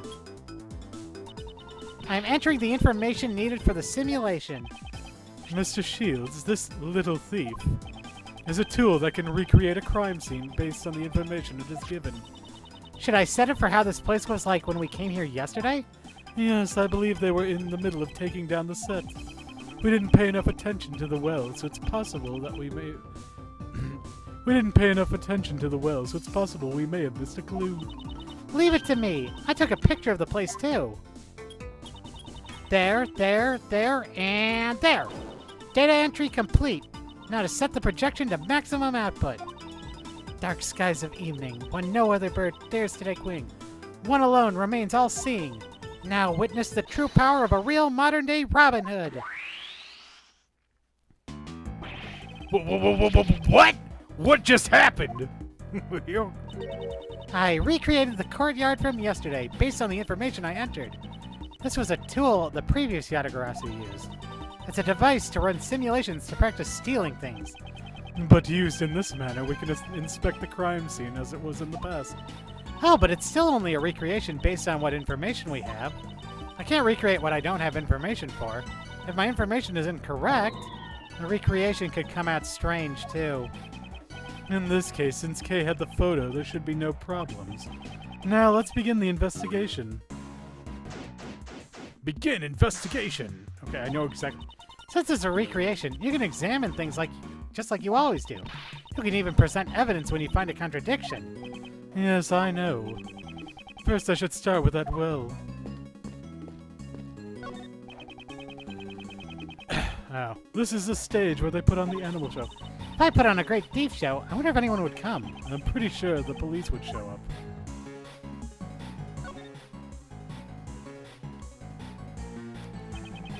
Let's examine the area around the well. It holds the key to this case. There's nothing unusual about this area. What do you mean? It's a sturdy hemp rope. It looks like the rope they use for tug-of-wars. I'm not going to play tug-of-war with you. I didn't even say anything yet! There's a metal stake attached to the end of the rope. Ah, use these to pin down the tent when you go camping. It doesn't seem like they'd need this for the performance. I wonder what it was used for. This is a metal weight. It weighs... It's hard to see in the recreation.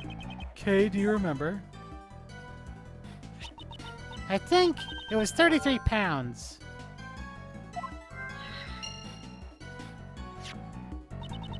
I wonder what such a heavy thing was used for. It doesn't seem to be directly related to the circus. There are some pulleys here.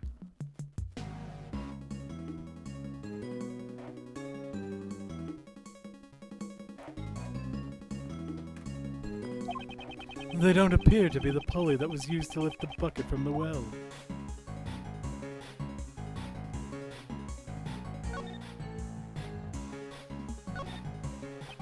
This pulley was used to lift the bucket from the well. The bucket can't be found. The well was behind the stage. That means Only a few people would have had access to dump the body in the well during the performance. this isn't looking good for Mr. Keys. These things around the well, what were they used for? They don't seem to be related to the animal show. I agree. We can ask Ms. Berry about it later. These were used for audience seating during the show. Folding up all these chairs must have been a chore. Is that so? Don't tell me, you've never tidied up folding chairs before? I've delegated the task to others in the past. Mr. Edgeworth, you should try doing some manual labor once in a while. I'll look into it.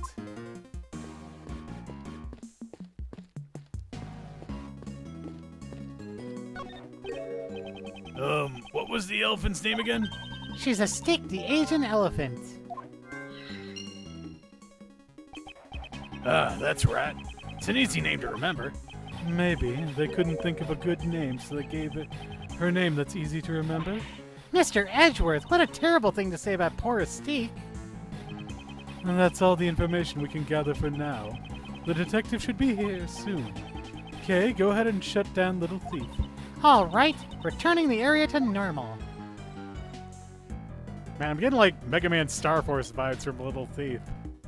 Also, really, investigation complete! Sorry to keep you waiting, sir. Hey, speak of the gummy. Detective Gumshoe, that was quick. I couldn't keep you waiting for too long, sir. Thanks for coming along too, Regina. No problem. It sounded like fun, so I skipped practice to come here. Thank you for your cooperation. First, Detective, let's have Missile do some tracking. No problem, sir. Hey, Missile, over here, pal. Oh, he's angry. Hey, what's eating you, pal? I said over here. What's the matter? It looks like he's scared of something, sir. Oh, the alligator. Alligator. I guess he's scared of the alligator, sir. Good grief. Looks like Missile won't be much help to us. So what should we do, Miles? Maybe we can ask Ms. Berry for help. What is it? What is it? Is there something I can do? Do you want me to teach Allie a trick? Actually, she probably could. No, I just need you to tell me about the condition of the courtyard during the show. Looks like it's my turn to shine again. Yes, if you please.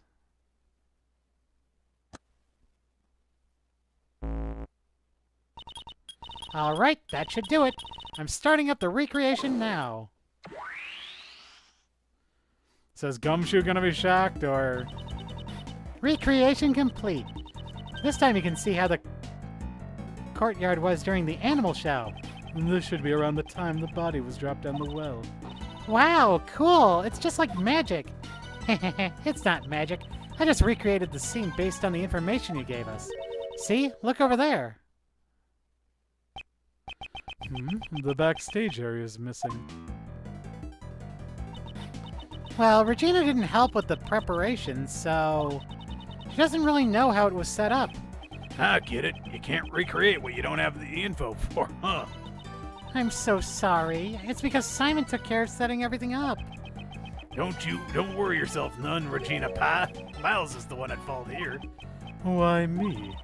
Mr. Edgeworth, I've recreated the show in progress, but I can also change it to how it was earlier, when it was being taken down. I see, so we can examine the courtyard during the show and after the show. We can freely switch between the two different states. To change the recreation, select Little Thief on the bottom screen. Now, let's begin the investigation. Prison courtyard.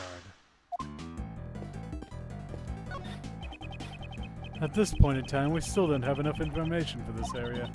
That's right, Mr. Edgeworth. Please steal some information. I don't steal information, I obtain it through my investigation and logic. I prefer to act first before thinking. You may act before thinking as long as you don't interfere with the investigation. I wouldn't want to arrest you.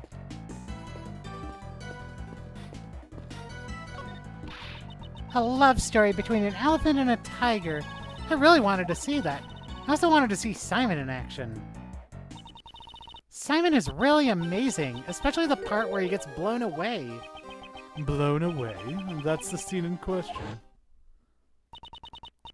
At that point, the suspect in the role of the villain is blown away by the heroine's burning love and makes his exit. After being blown away, the suspect disappeared from the stage.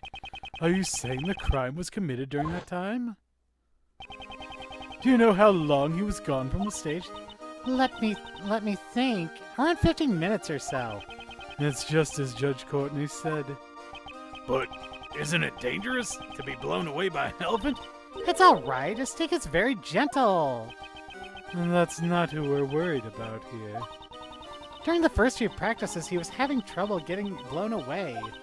Then all of a sudden, he was able to be sent flying beautifully. He might be using some sort of device, but it's amazing.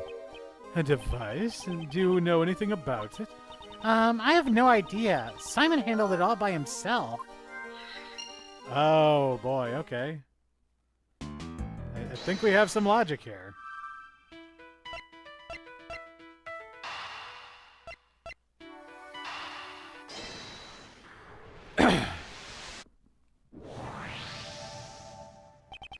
Mr. Keys used the device for his stunt.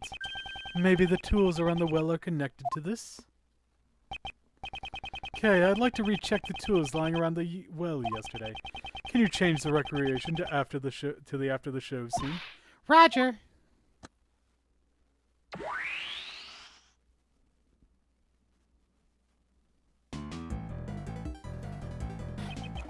The tools lying around the well. Could they have been a part of his device? It seems very likely. I wonder if it's possible to recreate the device. If you ask Mr. Keys, he should be able to tell you how the device was put together. All right, I'll go ask him.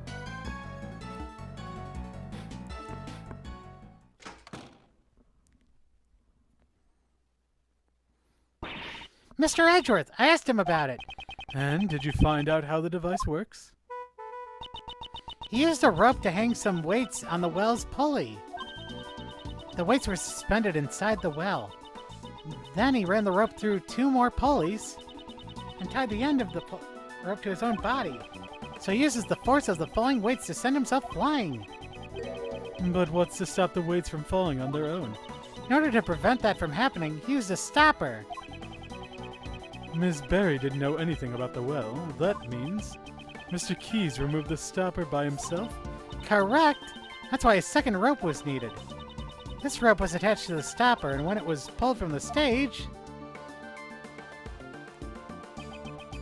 the stopper would be removed and the weights would drop down the well. I'm definitely going to steal this idea. The Yatagarasu won't lose to something like this. Don't waste your time. Circus acts require extensive training. Even if you steal the device, it won't do you any good. Then I'll train as well. Before you start training, could you first update the recreation? Oh yeah, you wanted me to recreate the device that was used in the performance. First, let's return to the during the show scene.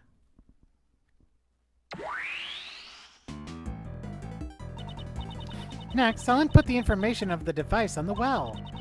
Now we can recreate the device Simon made.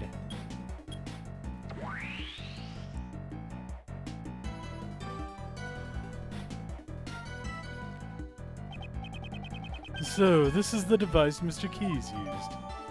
Simon's device data jotted down in my organizer. Simon sure is gutsier than he looks, using the falling weights as the force to launch himself during his performance. Indeed, he would have to drop enough weights to exceed his own body weight, in order to provide the strength needed to pull him off the stage. Okay, we have a, Simon must have practiced a lot for this. Okay, we actually have more logic to follow now.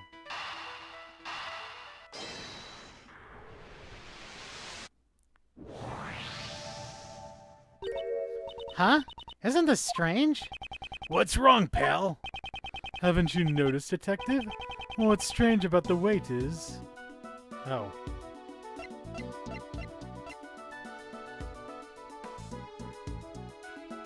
The number. What's strange is the number of weights. In other words, it's not heavy enough.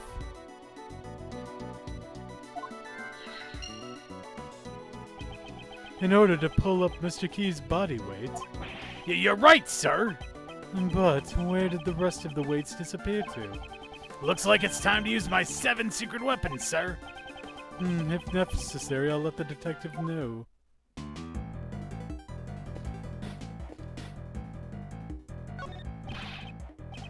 Mr. Edgeworth, you've got that look on your face like you want to use my secret weapons, sir. Missile isn't in the mood, but I've got my fishing rod ready to go. Or would you prefer the metal detector? I've never seen the detective's eyes sparkle like that. If need be, I'll let you know. For now, just stand by.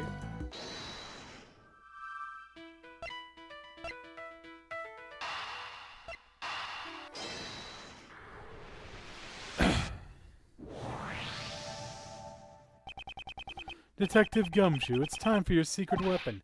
Yes, sir! I was hoping for the metal detector. I don't get many chances to use this one. Before we begin the search, let me go over how to use the metal detector, sir. The metal detector uses sound. And this meter, to let you know how close you are to a metal object. When you get closer to a metal object, the metal detector will have a bigger reaction, like this.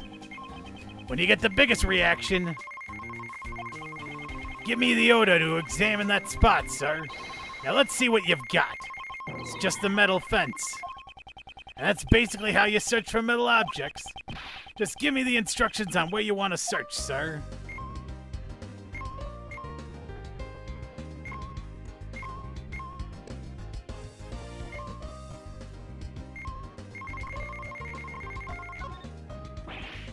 Here, sir, it looks like there's something here.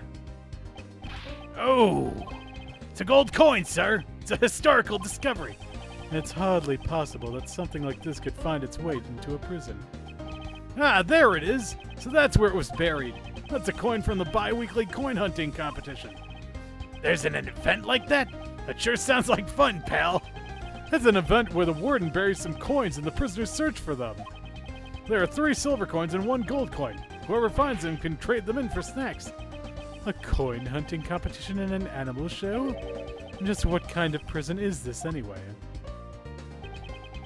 Let's continue the search, sir.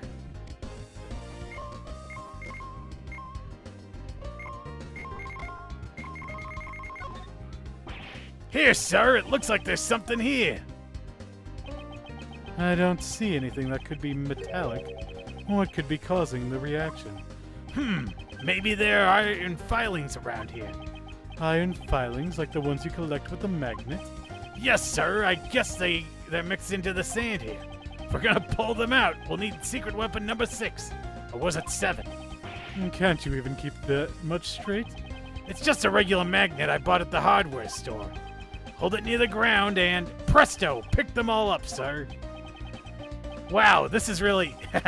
Well, what do you know? Finding simple joy in simple tasks. What a simpleton. Let's check somewhere else. Let's continue the search, sir.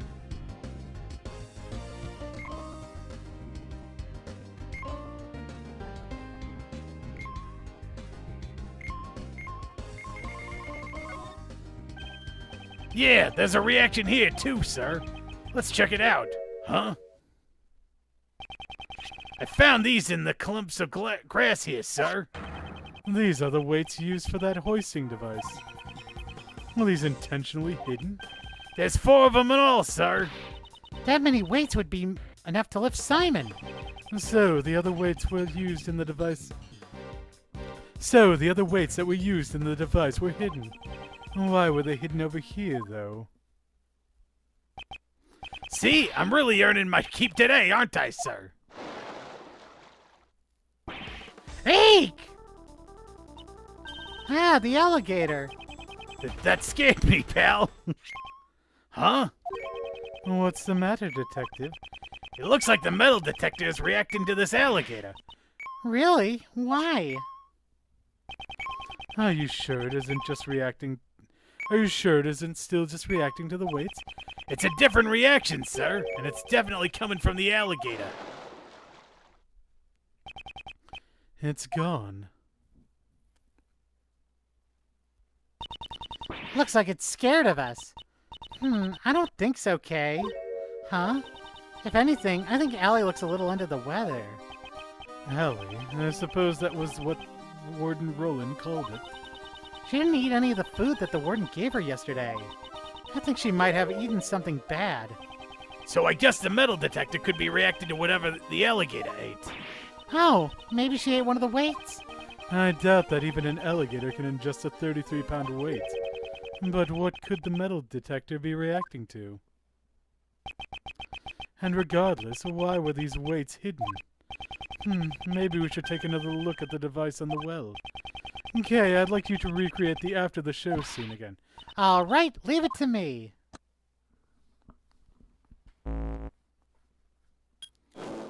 Oh, shit. I think I know what... Oh, no. I think I realize what's going on here.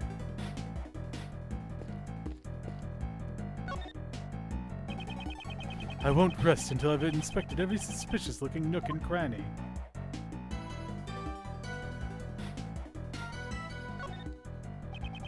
And this rope was part of the device used for the show. To be able to create a device with just one piece of rope. Simon is surprisingly handy. One piece of rope? It seems that there is a contradiction with this device.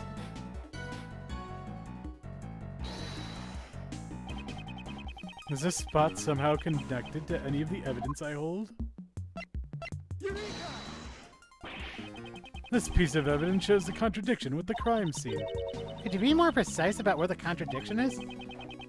I'd also like to hear you explain it in more detail, sir. Around here somewhere. Please be more specific, sir. This device, it could just be me, but it feels like something is missing.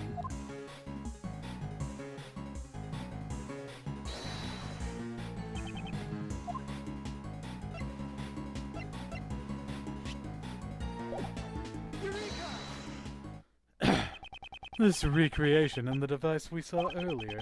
There's a major discrepancy. One of the ropes is missing. You're right! Without it, the device won't work. I wonder what happened to it. Where did the missing rope disappear to? It's possible that we hold the piece of evidence that shows where the rope went. Eh? Which piece of evidence shows where the missing rope went? That would be the rope. The rope we found with the dead body. Ah, could it be? Yes, it could be the other piece of rope that was used here. Then, does that mean... The rope was attached to the weight. However, the weight was not one of these metal weights. These weights were hidden in the grass and replaced with something else. If they were replaced, then what was used as the weight? What was tied to the rope we found in the workroom? If we can recall that, then the answer should be clear. The weight that was dropped in place of the weights prepared by... The weight that was dropped in place of the weights that Mr. Keyes had prepared was... What dropped down that well was none other than Knightley's dead body. Eh? Mr. Knightley's body was used as the weight? Yes. The weights were replaced with Knightley's body. Mr. Keyes used the device to launch himself off the stage. When the rope was tied to him... When the rope that was tied to him was undone and let go, both the body and the rope dropped down the well. The rope wasn't used to tie up Knightley. It was used to suspend him inside the well. That also explains why the other weights were hidden. Ah, so that no one would find out that the weights were replaced with the body. Yes, the killer was the one who hid those weights. But Miles, wasn't Knightley boy stabbed in the neck with the murder weapon? He was suspended in the well. Wouldn't there be blood at the bottom of the well? The killer was also aware of that. That's why they used this item. Which item did the killer use in order... Bloodstained sheet, of course. The sheet we found near the body. It was used to wrap up the body. I see. It looks like all the pieces are starting to come together, eh? But this means that the body definitely came from the well. If that's the case, wouldn't that mean Simon is the killer? No, that's not necessarily the case. Eh? But yesterday, Judge Courtney said... If Mr. Keyes was the killer, would he have needed to set up such an elaborate device? I guess you have a point. Mr. Keyes was only responsible for dropping the body during the show. In other words, it doesn't matter where the real killer was or what they were doing during the show. Until now, this placed a doubt on the people who did not watch the animal show. It's true. We also suspected Mr. Dogan. The killer's true intent was to make us think that the murder occurred during the show. In other words, they used the device to create a fake alibi. Ms. Berry, do you know when this device on the well was set up? Let me think. The day before the show. I think it was at night. We all started preparing at 9 p.m. We finished at around midnight. The killer replaced the weights with the dead body afterwards. Simon's device data updated in my organizer. Did Dogan know about the device? No, even if he knew about the device, it wouldn't be possible for him to use it. You can't teach a dog to suspend a body in a well. In other words, Dogan is not the killer.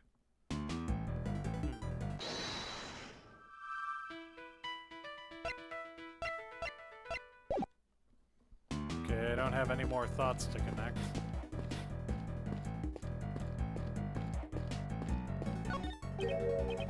Oh, okay. This crate. No, there are tires attached to it, so I guess it's a cart? Just once I'd like to ride one of these bad boys down a hill. Now it's this again. It's weird that it doesn't let you skip through the repeats if they're at like a different point in time. Okay, let's talk to Ray. Great thief's secret weapon. I see. But isn't this bad? Using a thief's tool to aid in the investigation? Don't make such a scary face. It's all right. Uncle Ray's lips are sealed. It's for the truth, right? The evidence may very well already have been destroyed. In order to recreate the crime scene, we need her help. Why so serious? At times like this, a simple smile will suffice. Yes, thank you very much.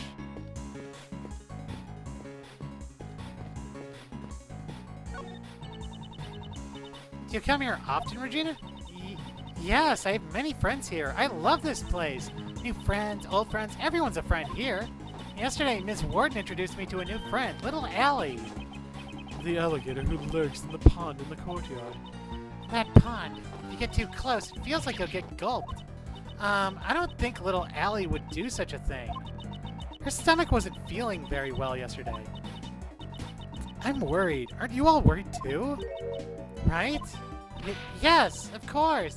We're all worried, right, Mr. Edgeworth? Irk, don't drag me into this.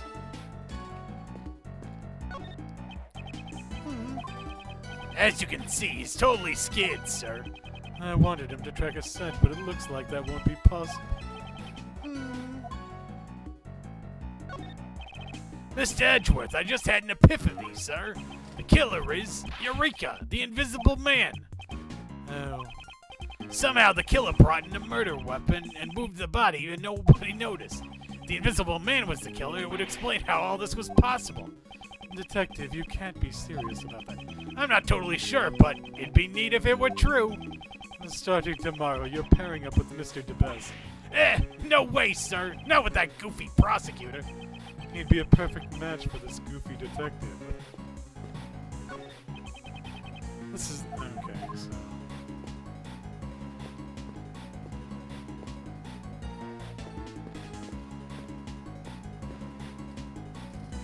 Change recreation. Okay. Yeah, what's up? Change recreation. You wanted me to recreate the during the show scene from 2 days ago? Yeah, okay. The during the show scene from 2 days ago has been recreated.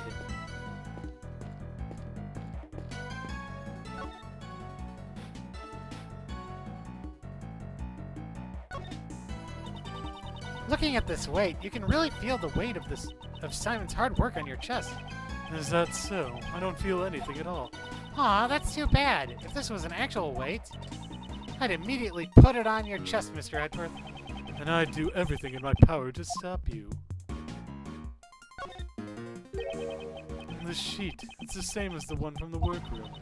Isn't this the same as the one from the workroom? Yes. Why is there also one here? I wonder why there's one here. Huh? Mr. Edgeworth, are you deep in thought? Why does it feel like she's stealing my thoughts?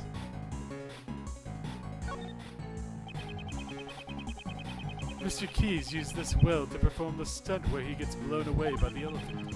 He used those 2 ropes quite skillfully. 2 ropes? The after the show scene. I should use the little thief's new function and change the recreation to double check.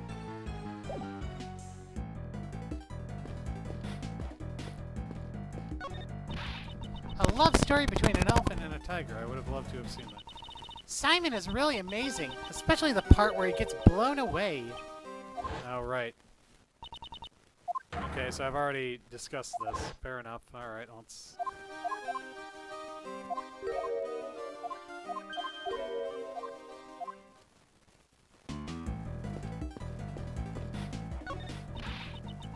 Oh, crap. Okay, same old, same old. Well, we can just fast forward again.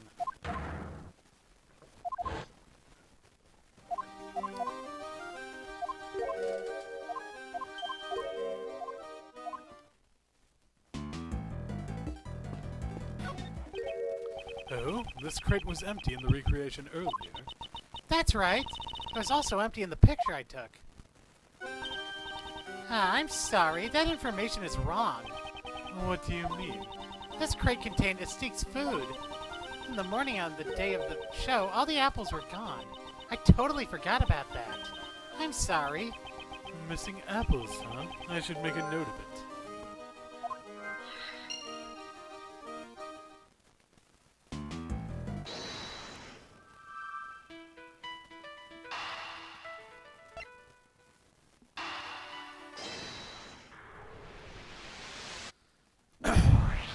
Okay, I may have gotten that wrong.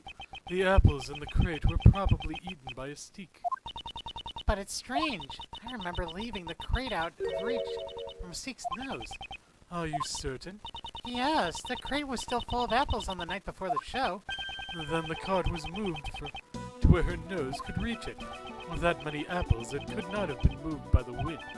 Most likely, the crate was moved by a person. Okay, wait a second. I think we may have an... Prior to the show, the cart's position was already changed and the apples were already eaten. And this appears to be the correct information. Please update the simulation parameters, Kay. Alright, I'll use the new info to recreate the scene. Using the info we got from Regina, I'll recreate the scene with the card in its actual place.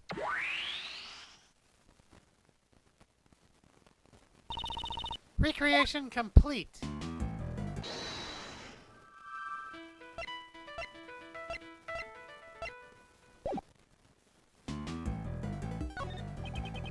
No wonder I'd thought it smelled like animals. It contained the elephant's food. So it's filled with the steeped apples. That's right. On the day before the show, it was full of apples. And in the morning, they were all gone. Oh?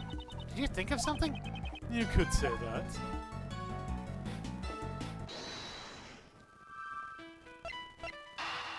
Well, let's see if we can connect this logic. I doubt it, though.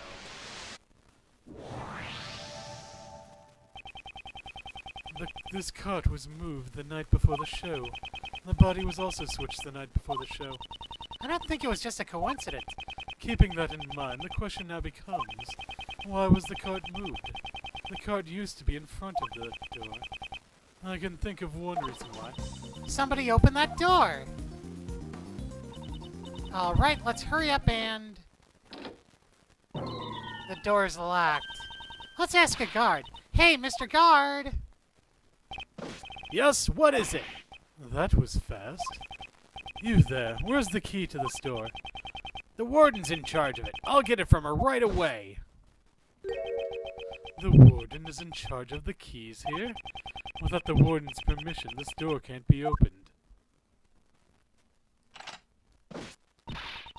Thank you very much. It's a circuit breaker panel. This must be the breaker room. On the night before the show, somebody came into this room. Wonder why they would come here. I don't think anyone would confuse the breaker room with the break room. It was definitely to operate the circuit breakers. So someone came here to shut off the power to something? Was there anything that had its power shut off? What could have had its power shut off by the breaker? Come on, I know this one.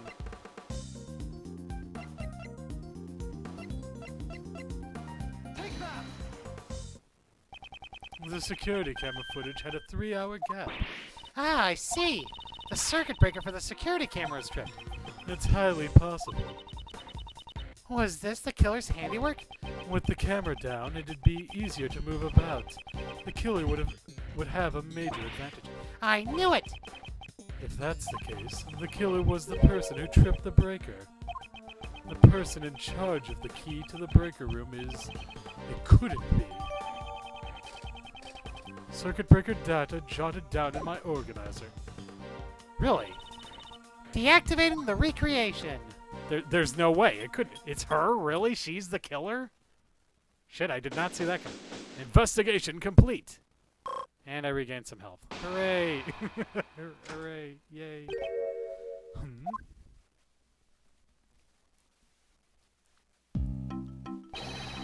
I'm the first to the scene, as always. Good morning, Mr. DeBest. What? You? How did you get here before me? Greetings, Prosecutor Edgeworth. I see you have arrived early. Oh, maybe it is you who are late, George Courtney guy.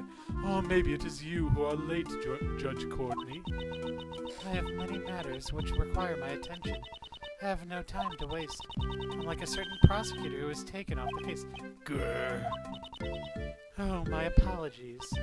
I had forgotten that you were assisting the defense attorney. An assistant can never be the best. You've fallen like the rest. You just say whatever you like, don't you? Let us begin our examination of the courtyard, Sebastian. All right. I'll call the men over. That will be unnecessary. What? We have already finished the investigation of the courtyard. You've been bested. Bested? Me?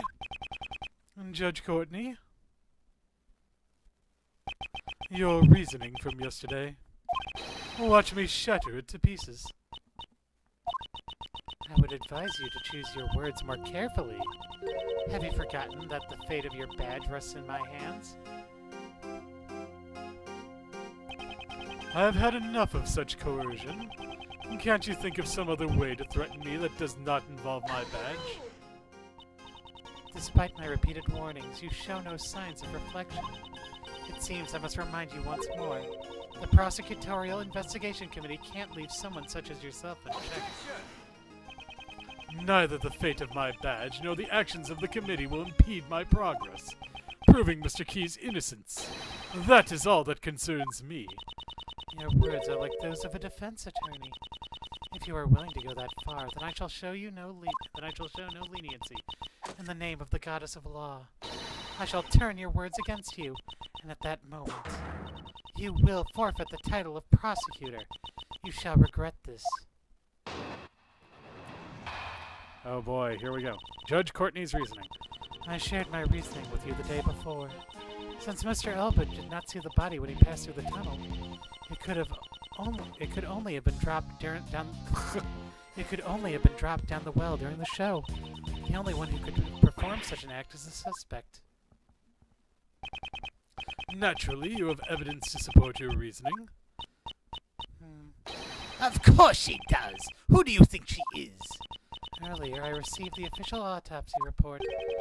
Babysitting that kid must be difficult. The time of death was the night before the body was discovered. In other words, the day before the show. The cause of death remains unchanged. A stab wound 4 inches deep. Autopsy report updated in my organizer. Simon Keyes was not present on the stage for a period of 15 minutes. There was sufficient time for him to drop the body down the well. She has not investigated the courtyard yet. That means, it seems there's a hole in your argument. You seem quite confident. Can you present evidence to support your claim? Of course I can, and I will. Okay, let's see.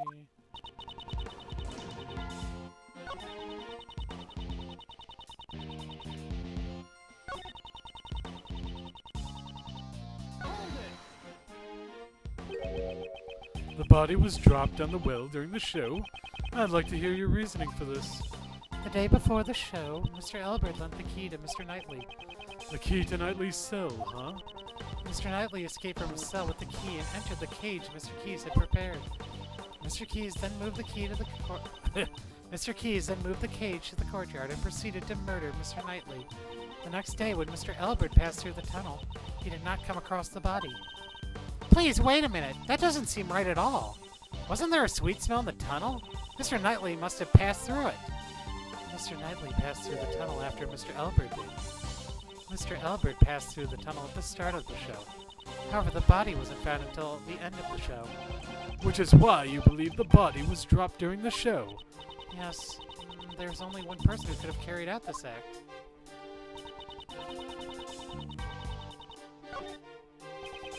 Judge Courtney has not thoroughly examined the courtyard like we have. So there's a bit of a gap in her argument, right? I should review the evidence we obtained in the courtyard.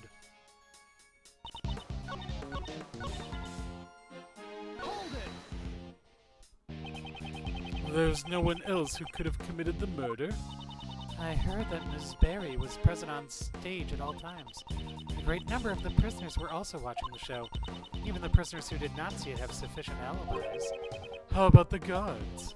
Along with the warden, nearly everyone was watching the show. But there must have been a chance for even one of them to approach the well. During the show, none of the guards left their posts. That much is certain. They all testified as such. She's left no room for oversight. Do you finally admit that only Simon Keyes could have been the criminal? Judge Courtney has not thoroughly examined the courtyard like we have.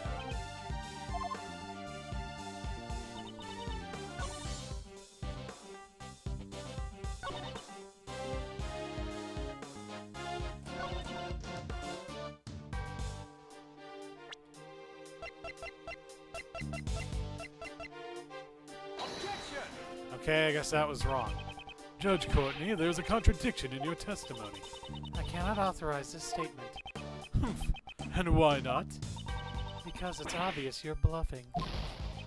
Oh, is that the impression I give off? Next time for sure, I will present evidence that will silence her for good.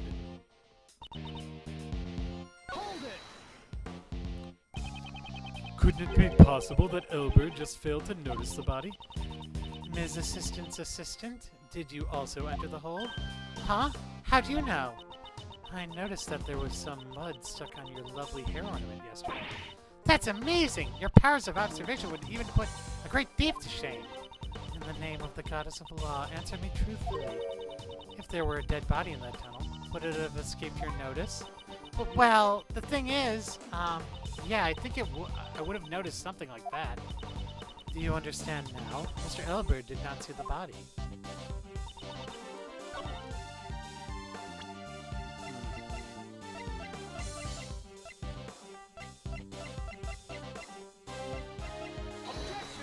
Okay, that's also wrong. Judge Courtney, don't you have a problem with the statement, that statement just now? Should I have a problem with it? Exactly, because there's no problem at all.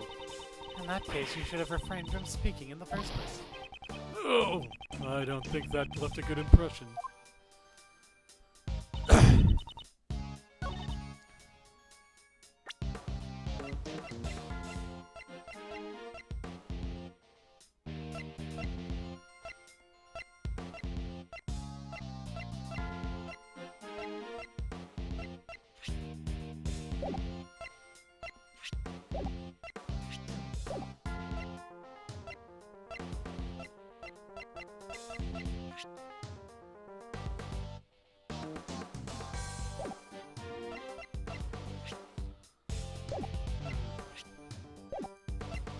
Yeah, see, now we're getting to the point where...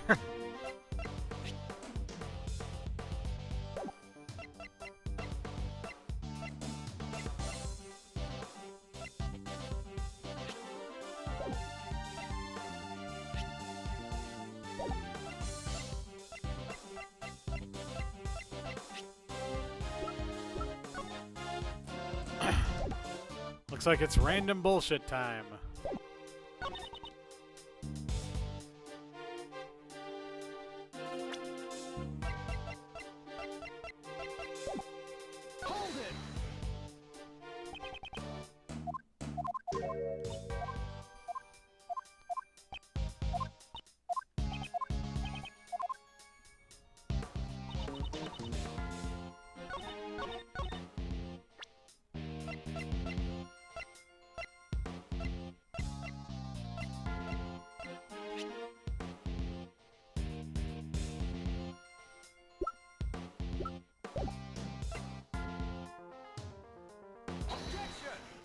Okay, random bullshit time.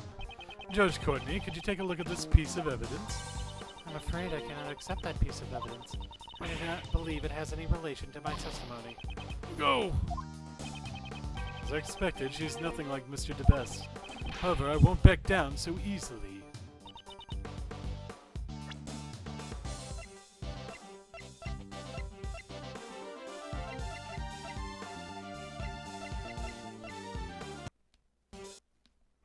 I like how they kept that. You can still yell objection.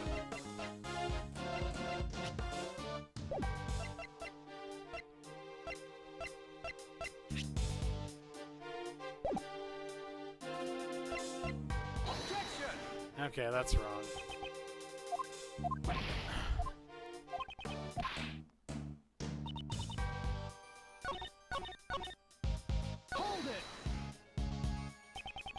So, you continue to believe Mr. Keyes is the murderer? Just as you continue to speak as if he is not. Do you have any decisive evidence? Do you know the identity of the true criminal? You do realize you need proper evidence, too. I'm a representative of the goddess of law. My words are her holy orders. Indeed, if I state something is black, it is black. If I state something is white, it is white. So, what would you call gray?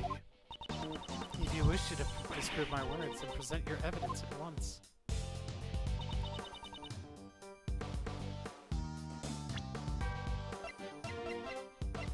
Oh, wait. Okay, that's also wrong.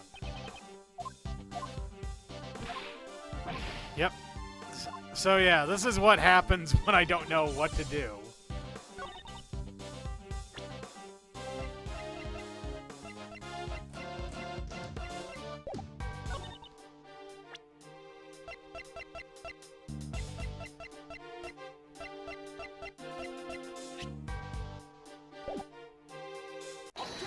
Okay, that was the answer? Alright, fair enough then. Unfortunately for you, Judge Courtney, your argument doesn't hold any water, just like the well. There was a device set up around the well here. What is this device of which you speak? Are you aware of the stunt in which Mr. Keys is blown away during the elephant? Sorry. Are you aware of the stunt in which Mr. Keys is blown away by the elephant during the show? I've heard of it. It would have been right before he exits the stage. He tied one end of a length of rope to himself and the other to a set of weights. He was able to perform the stunt by dropping these weights down the well. Wouldn't he have spent the whole day suspended up in the air? And that's why he had a stopper attached to the weighted end. The stopper was removed by pulling another rope. Around the well, we found evidence that the weights were switched with the victim's body. And this was done by the real killer in order to shift suspicion away from them. And judging from the time of death, the murder was carried out in the early morning of the show. The true criminal had until the time the show started to set up the device. But didn't Simon Keys make that thing? And since he was also the one who used it, he is the best suspect. Don't you agree? If Mr. Keys were the murderer, he would not have needed to do that. Ms. Berry, Yes? was there anyone else who knew of the device he set up? Well, let me see. Since we had to get everything about our show approved by the people here at the prison, I'd say there were others who knew about it. And there you have it. I see. You have indeed performed a thorough investigation, which is why I'm even further perplexed. Why do you not use your efforts for justice? My actions are not just. Who made that decision? You cannot understand even that, even now? Providing support to a defense attorney despite being a prosecutor is quite unnatural. This goes against the rules. I am merely choosing to do what I think is right at this particular time. I travel down the road I have chosen. Your comprehension does not matter in the least. However, if anyone intends to interfere, I will show no mercy. Perhaps this is a calling from the goddess of law. If you intend to rebel against her divine will, I will have no choice but to hand down my verdict. Pay heed to my words. I have one more reason to suspect Simon Keys of murder.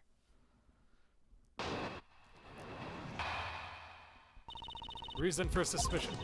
If the body came from the courtyard, how was Mr. Knightley brought here from the detention center? Only Simon Keys could have provided such an opportunity. Because of this fact, I find it most difficult to suspect any other party of this crime. While Simon Keys was moving supplies for the show, he visited Mr. Knightley's cell. Does that not strike you as odd? Why else would he have brought a large covered cage with him? Oh, that does seem pretty suspicious. Mr. Keys was merely that kind of person. It is entirely possible that he carelessly brought it there. If that is possible, then it is also possible that he was assisting in the escape. Am I wrong? I suppose I must refute her theory with evidence. Rebuttal.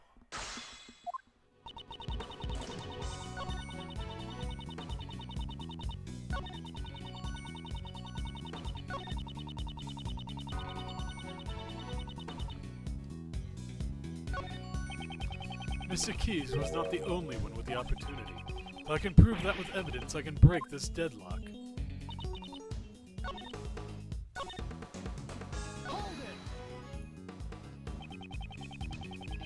Are you certain that he was the only person who had the opportunity? Have you forgotten? This is a prison. Due to the constant supervision, it would be impossible to do anything unusual. Then wouldn't it be the same for Mr. Keys? The warden has shown favor to the Berry Big Circus. Simon Keys is a circus member. Miss Berry's apprentice, no less. It could only have been him. he was able to move about freely within the facility. It seems that you forgot to mention that. The word forget does not exist in my dictionary. Then it would be prudent for you to add this to your argument. Mr. Keyes may have been the only person who could move around freely in the prison. But on the day of the murder, there was a gap in time missing from the surveillance records. During that time, anyone could have done as they pleased. Do I have proof of this gap in the... I do have proof of this gap in the surveillance.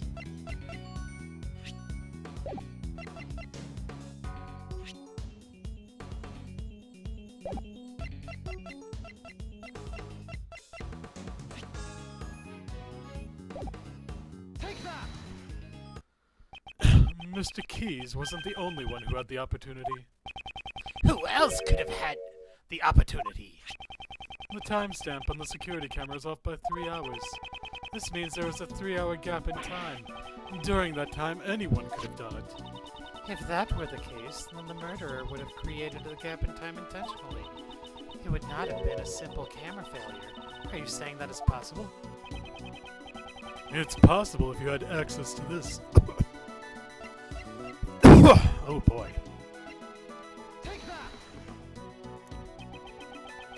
In this courtyard, we found the circuit breaker for the security camera, and it was possible to access the breaker room both before and after the murder. What? Unfortunately, it appears that you have fallen short of your intentions. Mr. Edgeworth hasn't fallen short of anything. So, can you explain how the murderer obtained the key to the breaker room? Oh yeah, that's right. It was locked, wasn't it? The warden hangs onto the key, right? The breaker room has great importance even in a prison. There is no one who would be able to obtain the key so easily. Oh yes, there is! Yep, I know exactly who the killer is. Well, I can think of someone. What did you say? This person, the murderer, was able to get the key. They didn't even need to steal it. There can't be anyone like that. Besides, the breaker to the electrified fence is in that room too. Only one person could have done this. I didn't want to believe it myself, but I trust that my logic is sound. The person who used the key to enter the breaker room is... Patricia Rowland.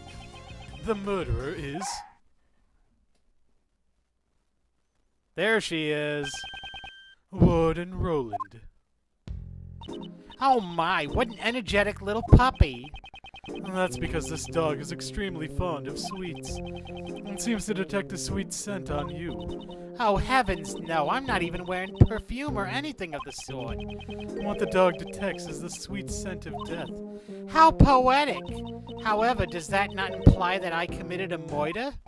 That's what I think. That's what I think.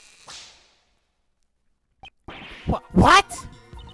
The warden is the murderer? Mr. Edgeworth, are you serious about your statement? Oh ho ho, how amusing. The very thought of a warden committing a murder. It sounds like something out of a mystery novel. Precisely. Your reasoning is in contempt. Nothing of the sort. I did not want to believe it myself, but, based on the evidence, I have no choice but to believe it. This evidence proves that Warden Rowland is the murderer. Okay, so let's see. What piece of evidence?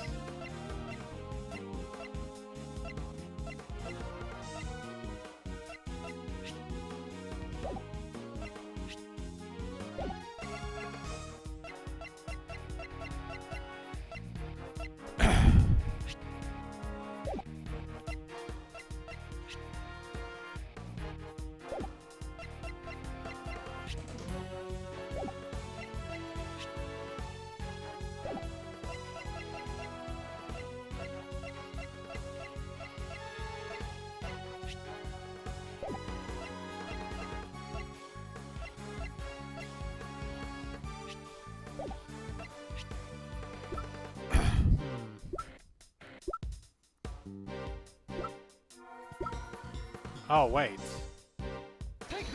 Could it be? This proves you are the murderer. Treating me like a criminal just because of that is so cruel. That doesn't even have anything to do with me. No, that wasn't it. Mrs. reaction to Warden Roland earlier. What was the cause of it? I need to let that guide me to the answer.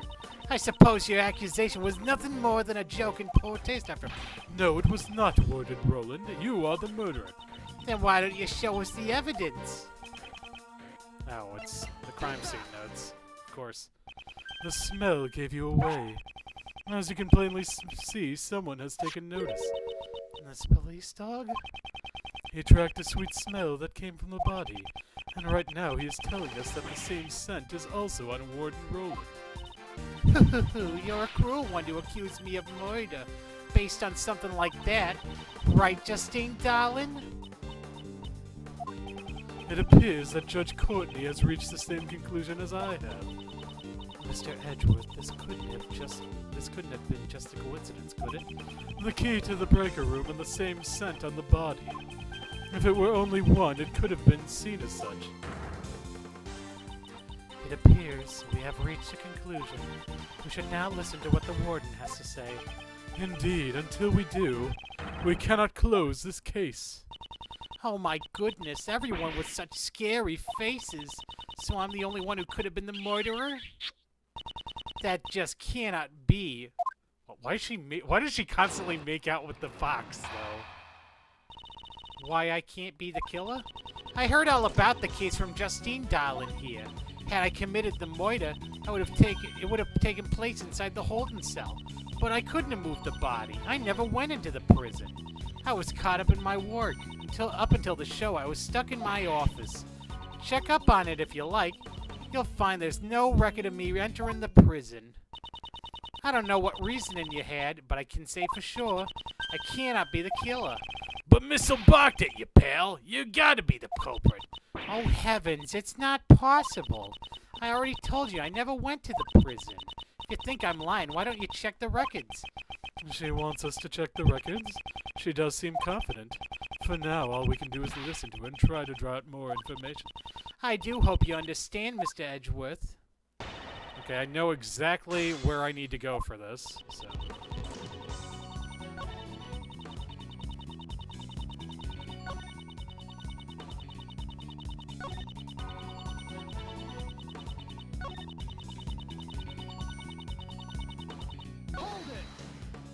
Okay, press it. You did not enter the prison from the entrance. But what if there was another route? Oh my, are you suggesting something like a secret passage? I don't know if anything like that exists. It is my firm belief that you did possess an alternate route. That route was neither the entrance nor a secret passage. The route you used was from here.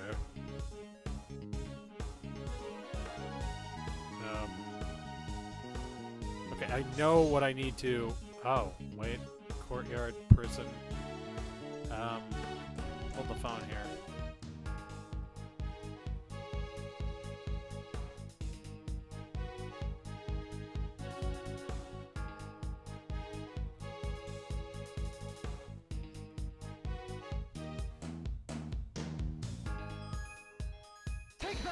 I think I'm wrong here, but you moved through here to enter the prison. Oh. Oh my.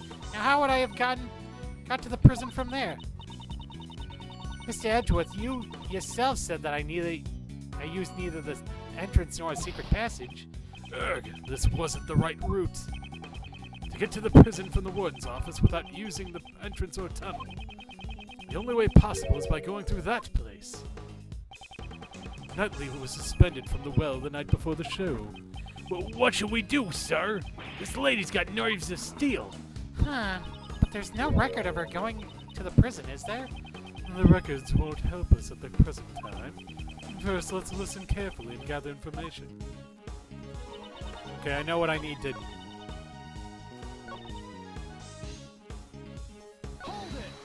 Okay, well, I know what I need to do. Fast forward. Yeah.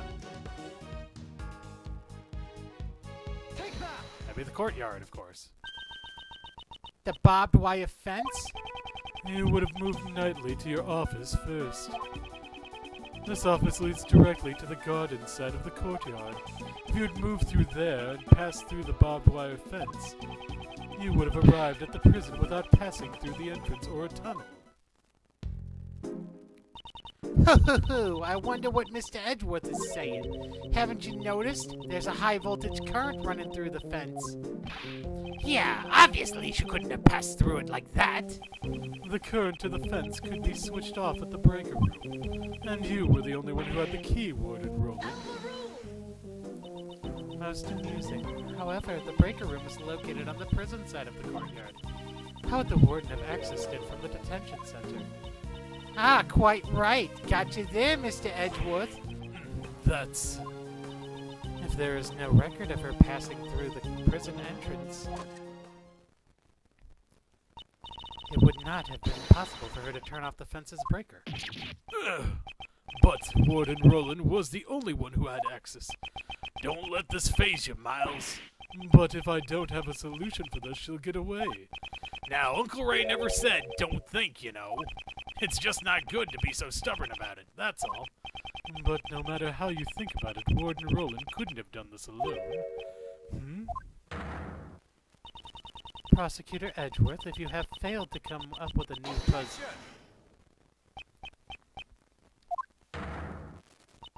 I am not amused, interrupting my judgment only to be silent. Without thinking, I just blurted out objection. I have to answer. I won't let this end here. My reasoning is not over yet. So, how did she use the breaker without leaving the detention center? That's perfectly possible. With this method, what made it possible to turn off the breaker?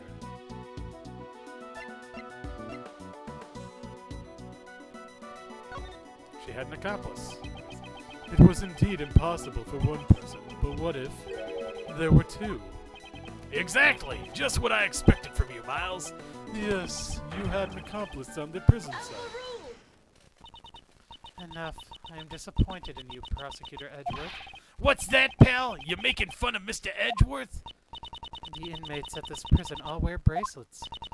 If they try and go where they please, they will set off the alarm. Ah! So you've noticed. This is a prison after all. Not only the prisoners, but the guards too are under constant scrutiny. So why didn't anyone notice Elbert? The only ones allowed to move freely are the animals. And they certainly could not have used the breaker. But it's still possible that a person did it. Excluding the inmates and the guards, just what kind of person would you say it was? We can't exclude the inmates and the guards just yet. There was only one person, one whose movement was not restricted. This evidence shows that there was someone in the prison who could move around freely. Oh yeah, the broken... That is, it looks like the bracelet worn by the prisoners. This belongs to a certain model inmate, and it's broken. What? Just who on earth does this belong to? Frank Sod, the warden's favorite inmate. Don't you think it's strange? He managed to keep this hidden while he moved around freely in his daily prison life. Golly! When you think about it, it shouldn't be possible. I'd hazard a guess that this was because he was a special case, just like Sirhan Dogan in the special cell. The prosecutor's statement is mere conjecture. You could find out by simply asking Sod himself. It's my firm belief that Mr. Sod and Warden Roland were partners in crime. Due to their collaboration, another route surfaces. The real route by which Knightley's body was moved to the prison. There were two obstacles that needed to be dealt with.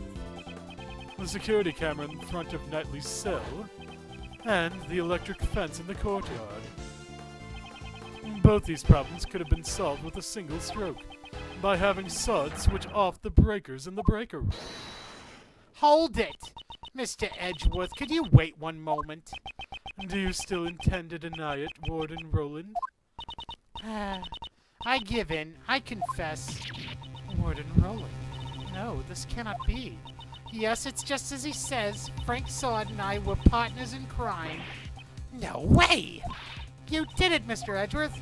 Well done, Miles. At last, we have the real culprit cornered. Like Mr. Edgeworth said, Frankie operated the breaker, but we were not responsible for Knightley's murder. What? Warden Roland, whatever do you mean? Judge Courtney, would the goddess of law hear my confession? The goddess of law is merciful. She will absolve you. I was being threatened. That's why I had no choice but to do as I was told. So who is threatening you? Sirhan Dogan, that assassin. Dogan? It's been going on since that man came to the prison. I will never forget that day.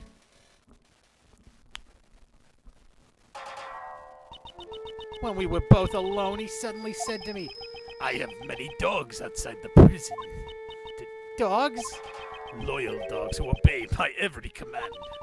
I soon realized that what Dogan referred to were not really dogs, but his human henchmen.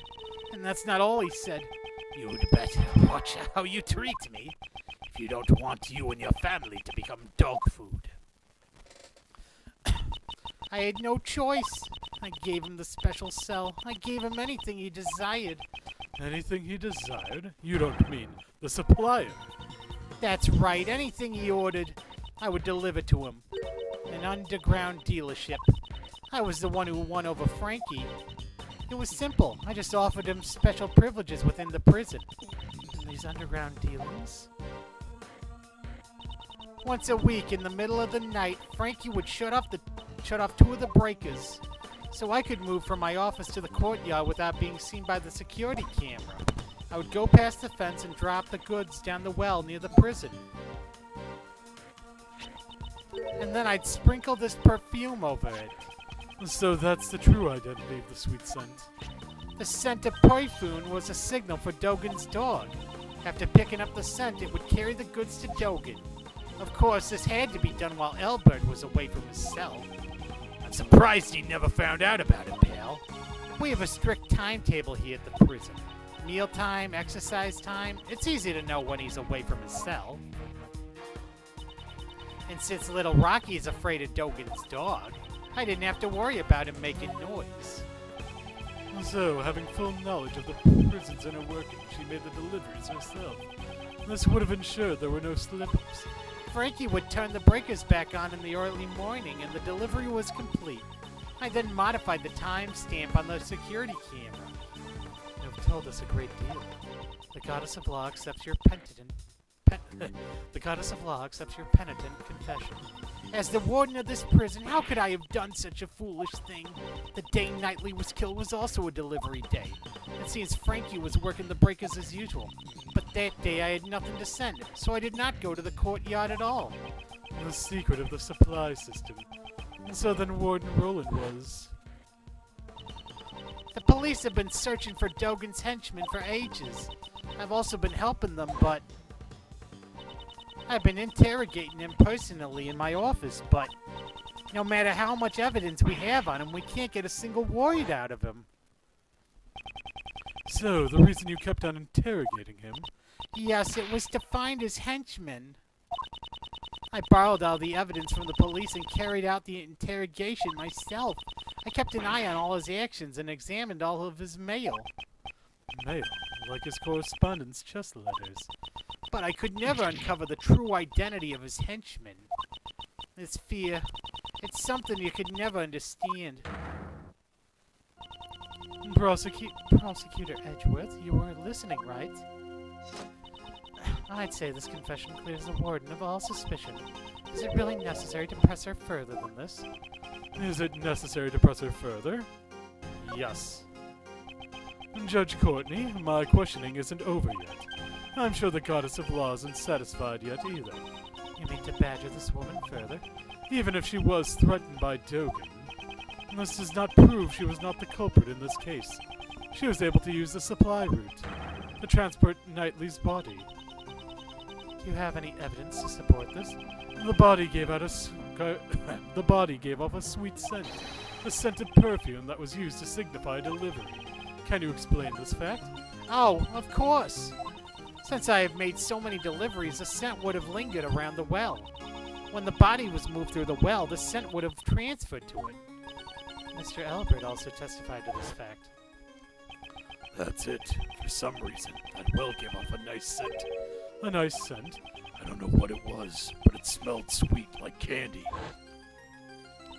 The lingering scent in the well would, of course, be picked up by anything passing through. Ugh. The defense rests, I see. In that case, court is adjourned. Mr. Edgeworth, isn't there anything we can do? What should I do? Is this as far as I can go? Is it over already? Yes, Sebastian, it is. And now, court is officially adjourned. Wait. Hold it. Of course. Who was that? Oh yeah, here we go. It's not nice of you to adjourn things just like that, Courtney Pie. Mr. Shields. Are you objecting to the court adjourning? Of course not. I ain't got no objection or anything like that. Go ahead and adjourn court. Do whatever you like. Hey, what are you doing, Mr. Shields? Whoa there, calm down, Kay. Who wants some chocolate? Is this a joke? You'll have to excuse me. I just have one tiny request to make. As Simon Key's attorney. That's right. You're the defense attorney in charge of this case, aren't you? Exactly. Did you all forget? That's so mean. But you just left everything to Mr. Edgeworth and didn't do anything at all. Yes, that's right. And that's why I thought I'd do my job a bit. Do your job? That hardly sounds like you at all. It's to prepare for the trial. I'd like to ask the warden a few questions. Surely you jest. What more could you expect to hear from her? Well, Miss Warden, I'd like to hear your thoughts on the culprit. My thoughts? Uncle Ray believes that Simon is not the culprit. It seems that Miss Warden also suspects someone other than Simon. I'd like to hear you out. Mr. Edgeworth, what's Mr. Shields up to? He's trying to lure Warden Roland into testifying. Why was the supply route used to transport the body? I'd say it was to pin the crime on Dogan. Ah, I see. If he committed a murder here, he would be transferred to another prison, one with tighter security. And that would get rid of the troublemaker. Exactly. She wouldn't pass up a chance like that. Hey, hold on a second. A culprit besides Simon? What do you mean? Simon was the one I was supposed to prosecute. Exactly. So wouldn't it be better if DeBest also listened to what she has to say? Amazing, Mr. Shields.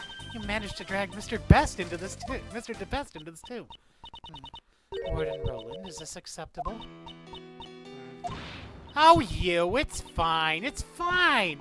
You understand a woman's heart. Thank you, mademoiselle. Actually, I've thought this over. I'd like to tell you my thoughts. You'll let me speak, won't you, Justine, darling? Of course, you may speak. Mr. Shields, awesome! Phew, that was a close shave. Thank you, Mr. Shields. No, I'm still leaving the rest to you. Remember what I said? A defense attorney never gives up. The fate of our client rests on our shoulders, after all. It'd be uncool if Uncle Ray didn't put that into practice. Now then, Miles, it's your turn to show you'll never give up. Right. Well then, will you listen to my story? I wonder if this is going to be the final showdown. My story. I believe that the culprit in this case could only have been Dogan. I have no idea what transpired between Dogan and the victim. It simply could have been that Dogan was displeased with him. In any case, he was the one who stabbed the victim to death. He probably had a dog dispose of the body. This is the truth of the case. The victim, Mr. Knightley, was it? I think it is a truly terrible thing. Taking a man's life, you mean? That's how you'd go about saying it, isn't it? If only I'd been more vigilant, his death would never. If only I'd been more vigilant, his death would not have happened. That's why I want to clear up. That's why I want to clear up his regrets. Warden Roland, how considerate. I'm sure Mr. Knightley in heaven is overflowing with gratitude. Why would he be in heaven? He killed the dude too. Is gratitude really what Knightley feels?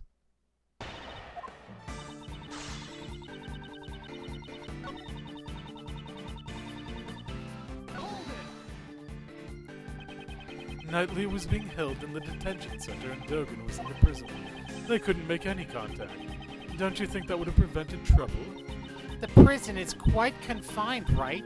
There were many ways for them to meet. Knightley was murdered days before he would have been sentenced to prison. Surely there weren't many ways a meeting could have occurred. Even without a direct meeting, Dogen can still cause trouble. Mark my words.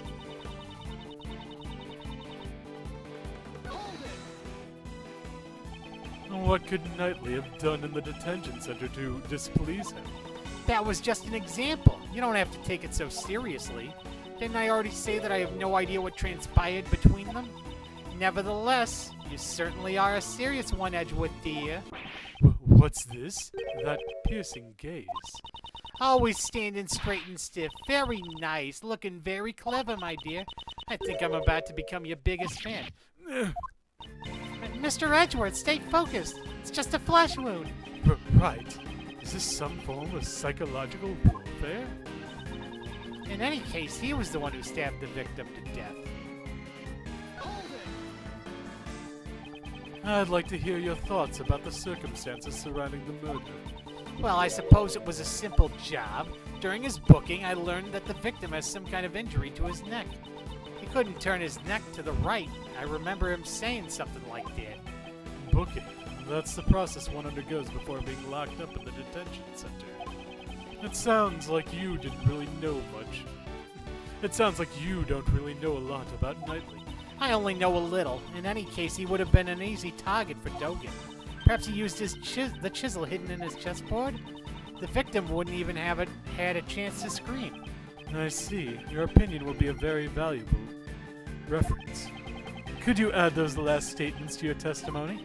Aw, you're making me blush. You're so cute. I'm just kidding. I'll continue.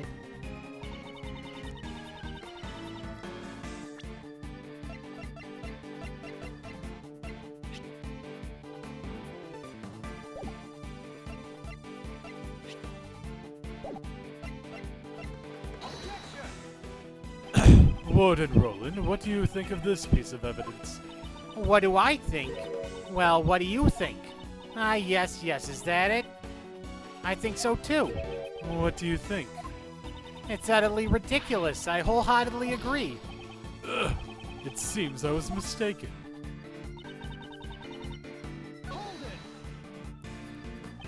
The chessboard? The thing that the victim brought with him? It seemed like he really enjoyed playing chess. How could I have guessed that the chisel would be hidden inside it? The chisel in the chessboard. That fact is only known to a select few people. This was the answer we arrived at from our reasoning, after all. And so then, why does she know about this? In Dogen's hands, even a chisel can... In Dogen's hands, even a chisel is enough to be used as a lethal weapon.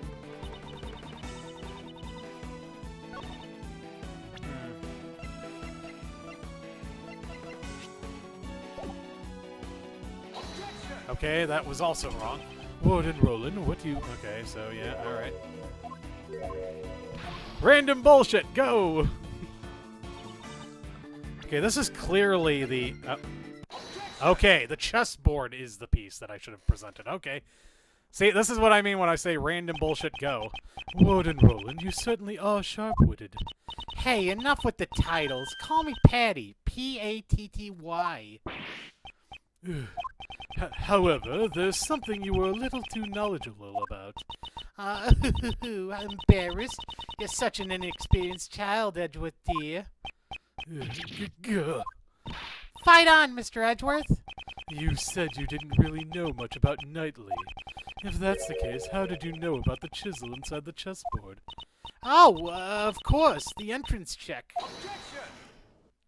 Enough with the poor excuses. The entrance check? The chessboard wasn't something Knightley brought with him. It was brought to him later by Mr. Keyes. He didn't even have it when he arrived here. That's my mistake. I meant the parcel check. Even if we assume that, there are still many suspicious points. Why wasn't such a chisel immediately confiscated? Aye! Judge Courtney, and did you tell anyone about the trick to this chessboard? I did not. If no information about our investigation was leaked, then how did you find out? You could not have examined this during the entrance check or parcel check. Certainly. Someone in the warden's position would never have let a chisel slip by. Exactly. So answer this, Warden Roland. When and how did you learn about the chessboard's secret? In that case, I shall answer for you.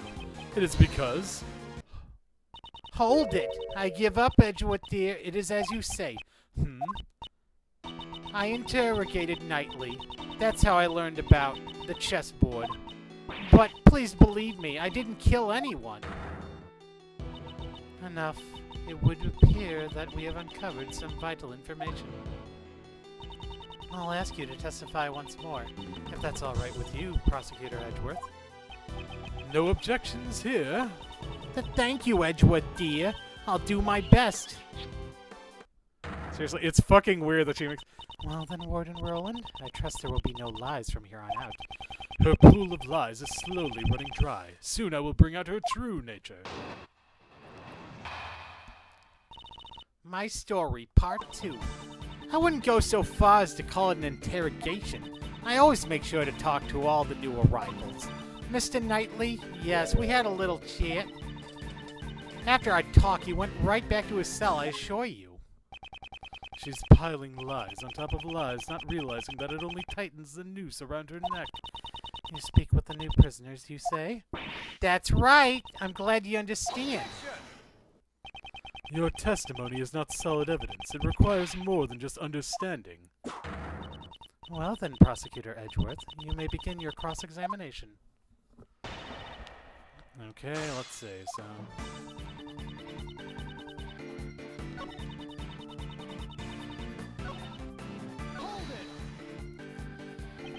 You're certain you interrogated him the day before the show? Yes, around 3 a.m. on the 27th. 3 at night, and that matches the time of death on Knightley's autopsy report. You summoned him that late at night and he wasn't asleep? Well, a guard was attacked in Knightley's cell, remember?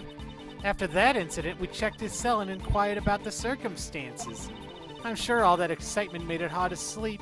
Knightley was wide awake, you know. So, even though it was highly irregular, you still carried out this late-night interrogation?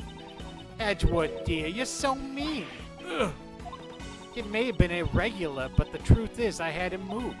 You can call it what you like, but it still doesn't change the facts. Please excuse him. I'll give my incompetent apprentice a good scolding later. But for now, Madame de Swale, what did you mean when you said you had him moved? I thought it was obvious, monsieur. I spoke to him in my office. Her office? The rug she used to move Knightley's body. Please add that statement to your testimony. Of course.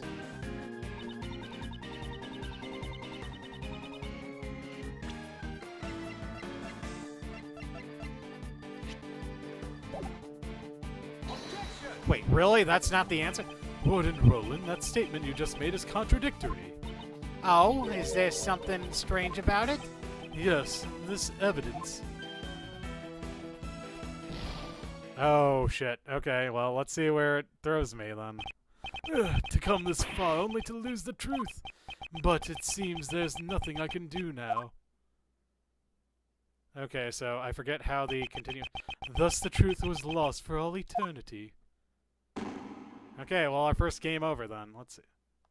No fucking way. No! Are you kidding me? Okay, well, shit.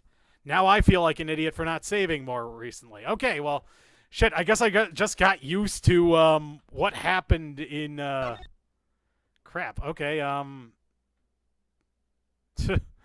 Okay, well, yeah, I guess we'll finish up Chapter 2 next time, then. Jesus Christ, I feel like an idiot.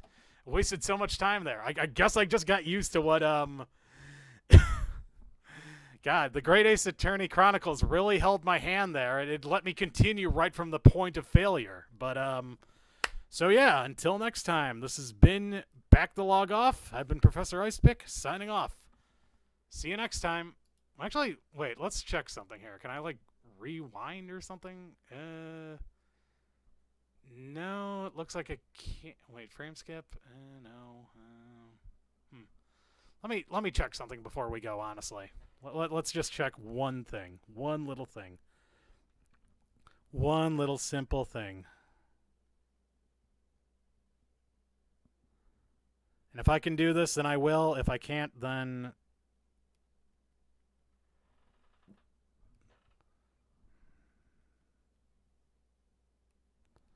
Okay, can any way to go back frames and enable rewinding and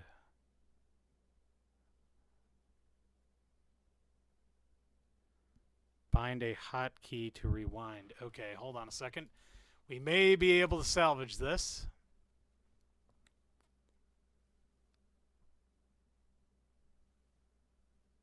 Hotkey config and decrease limit frame rate, increase pressure, frame advance. Oh, okay. Reset, no.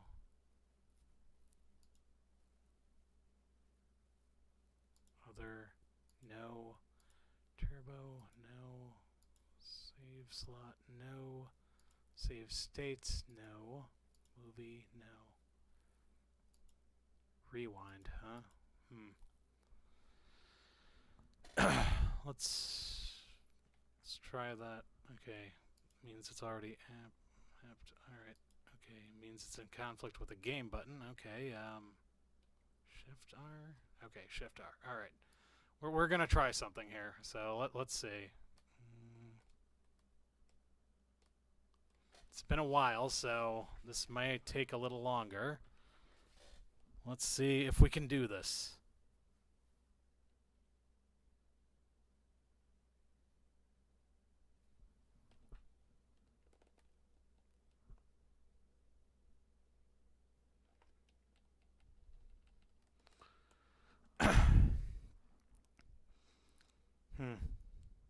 Actually, let's just do a quick check to make sure that this is actually working as I intended.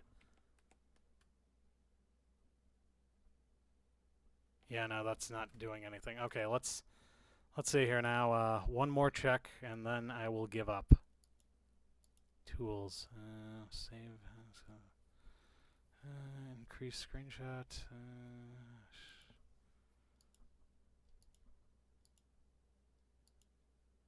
Turbo, no. Other, no. Movie.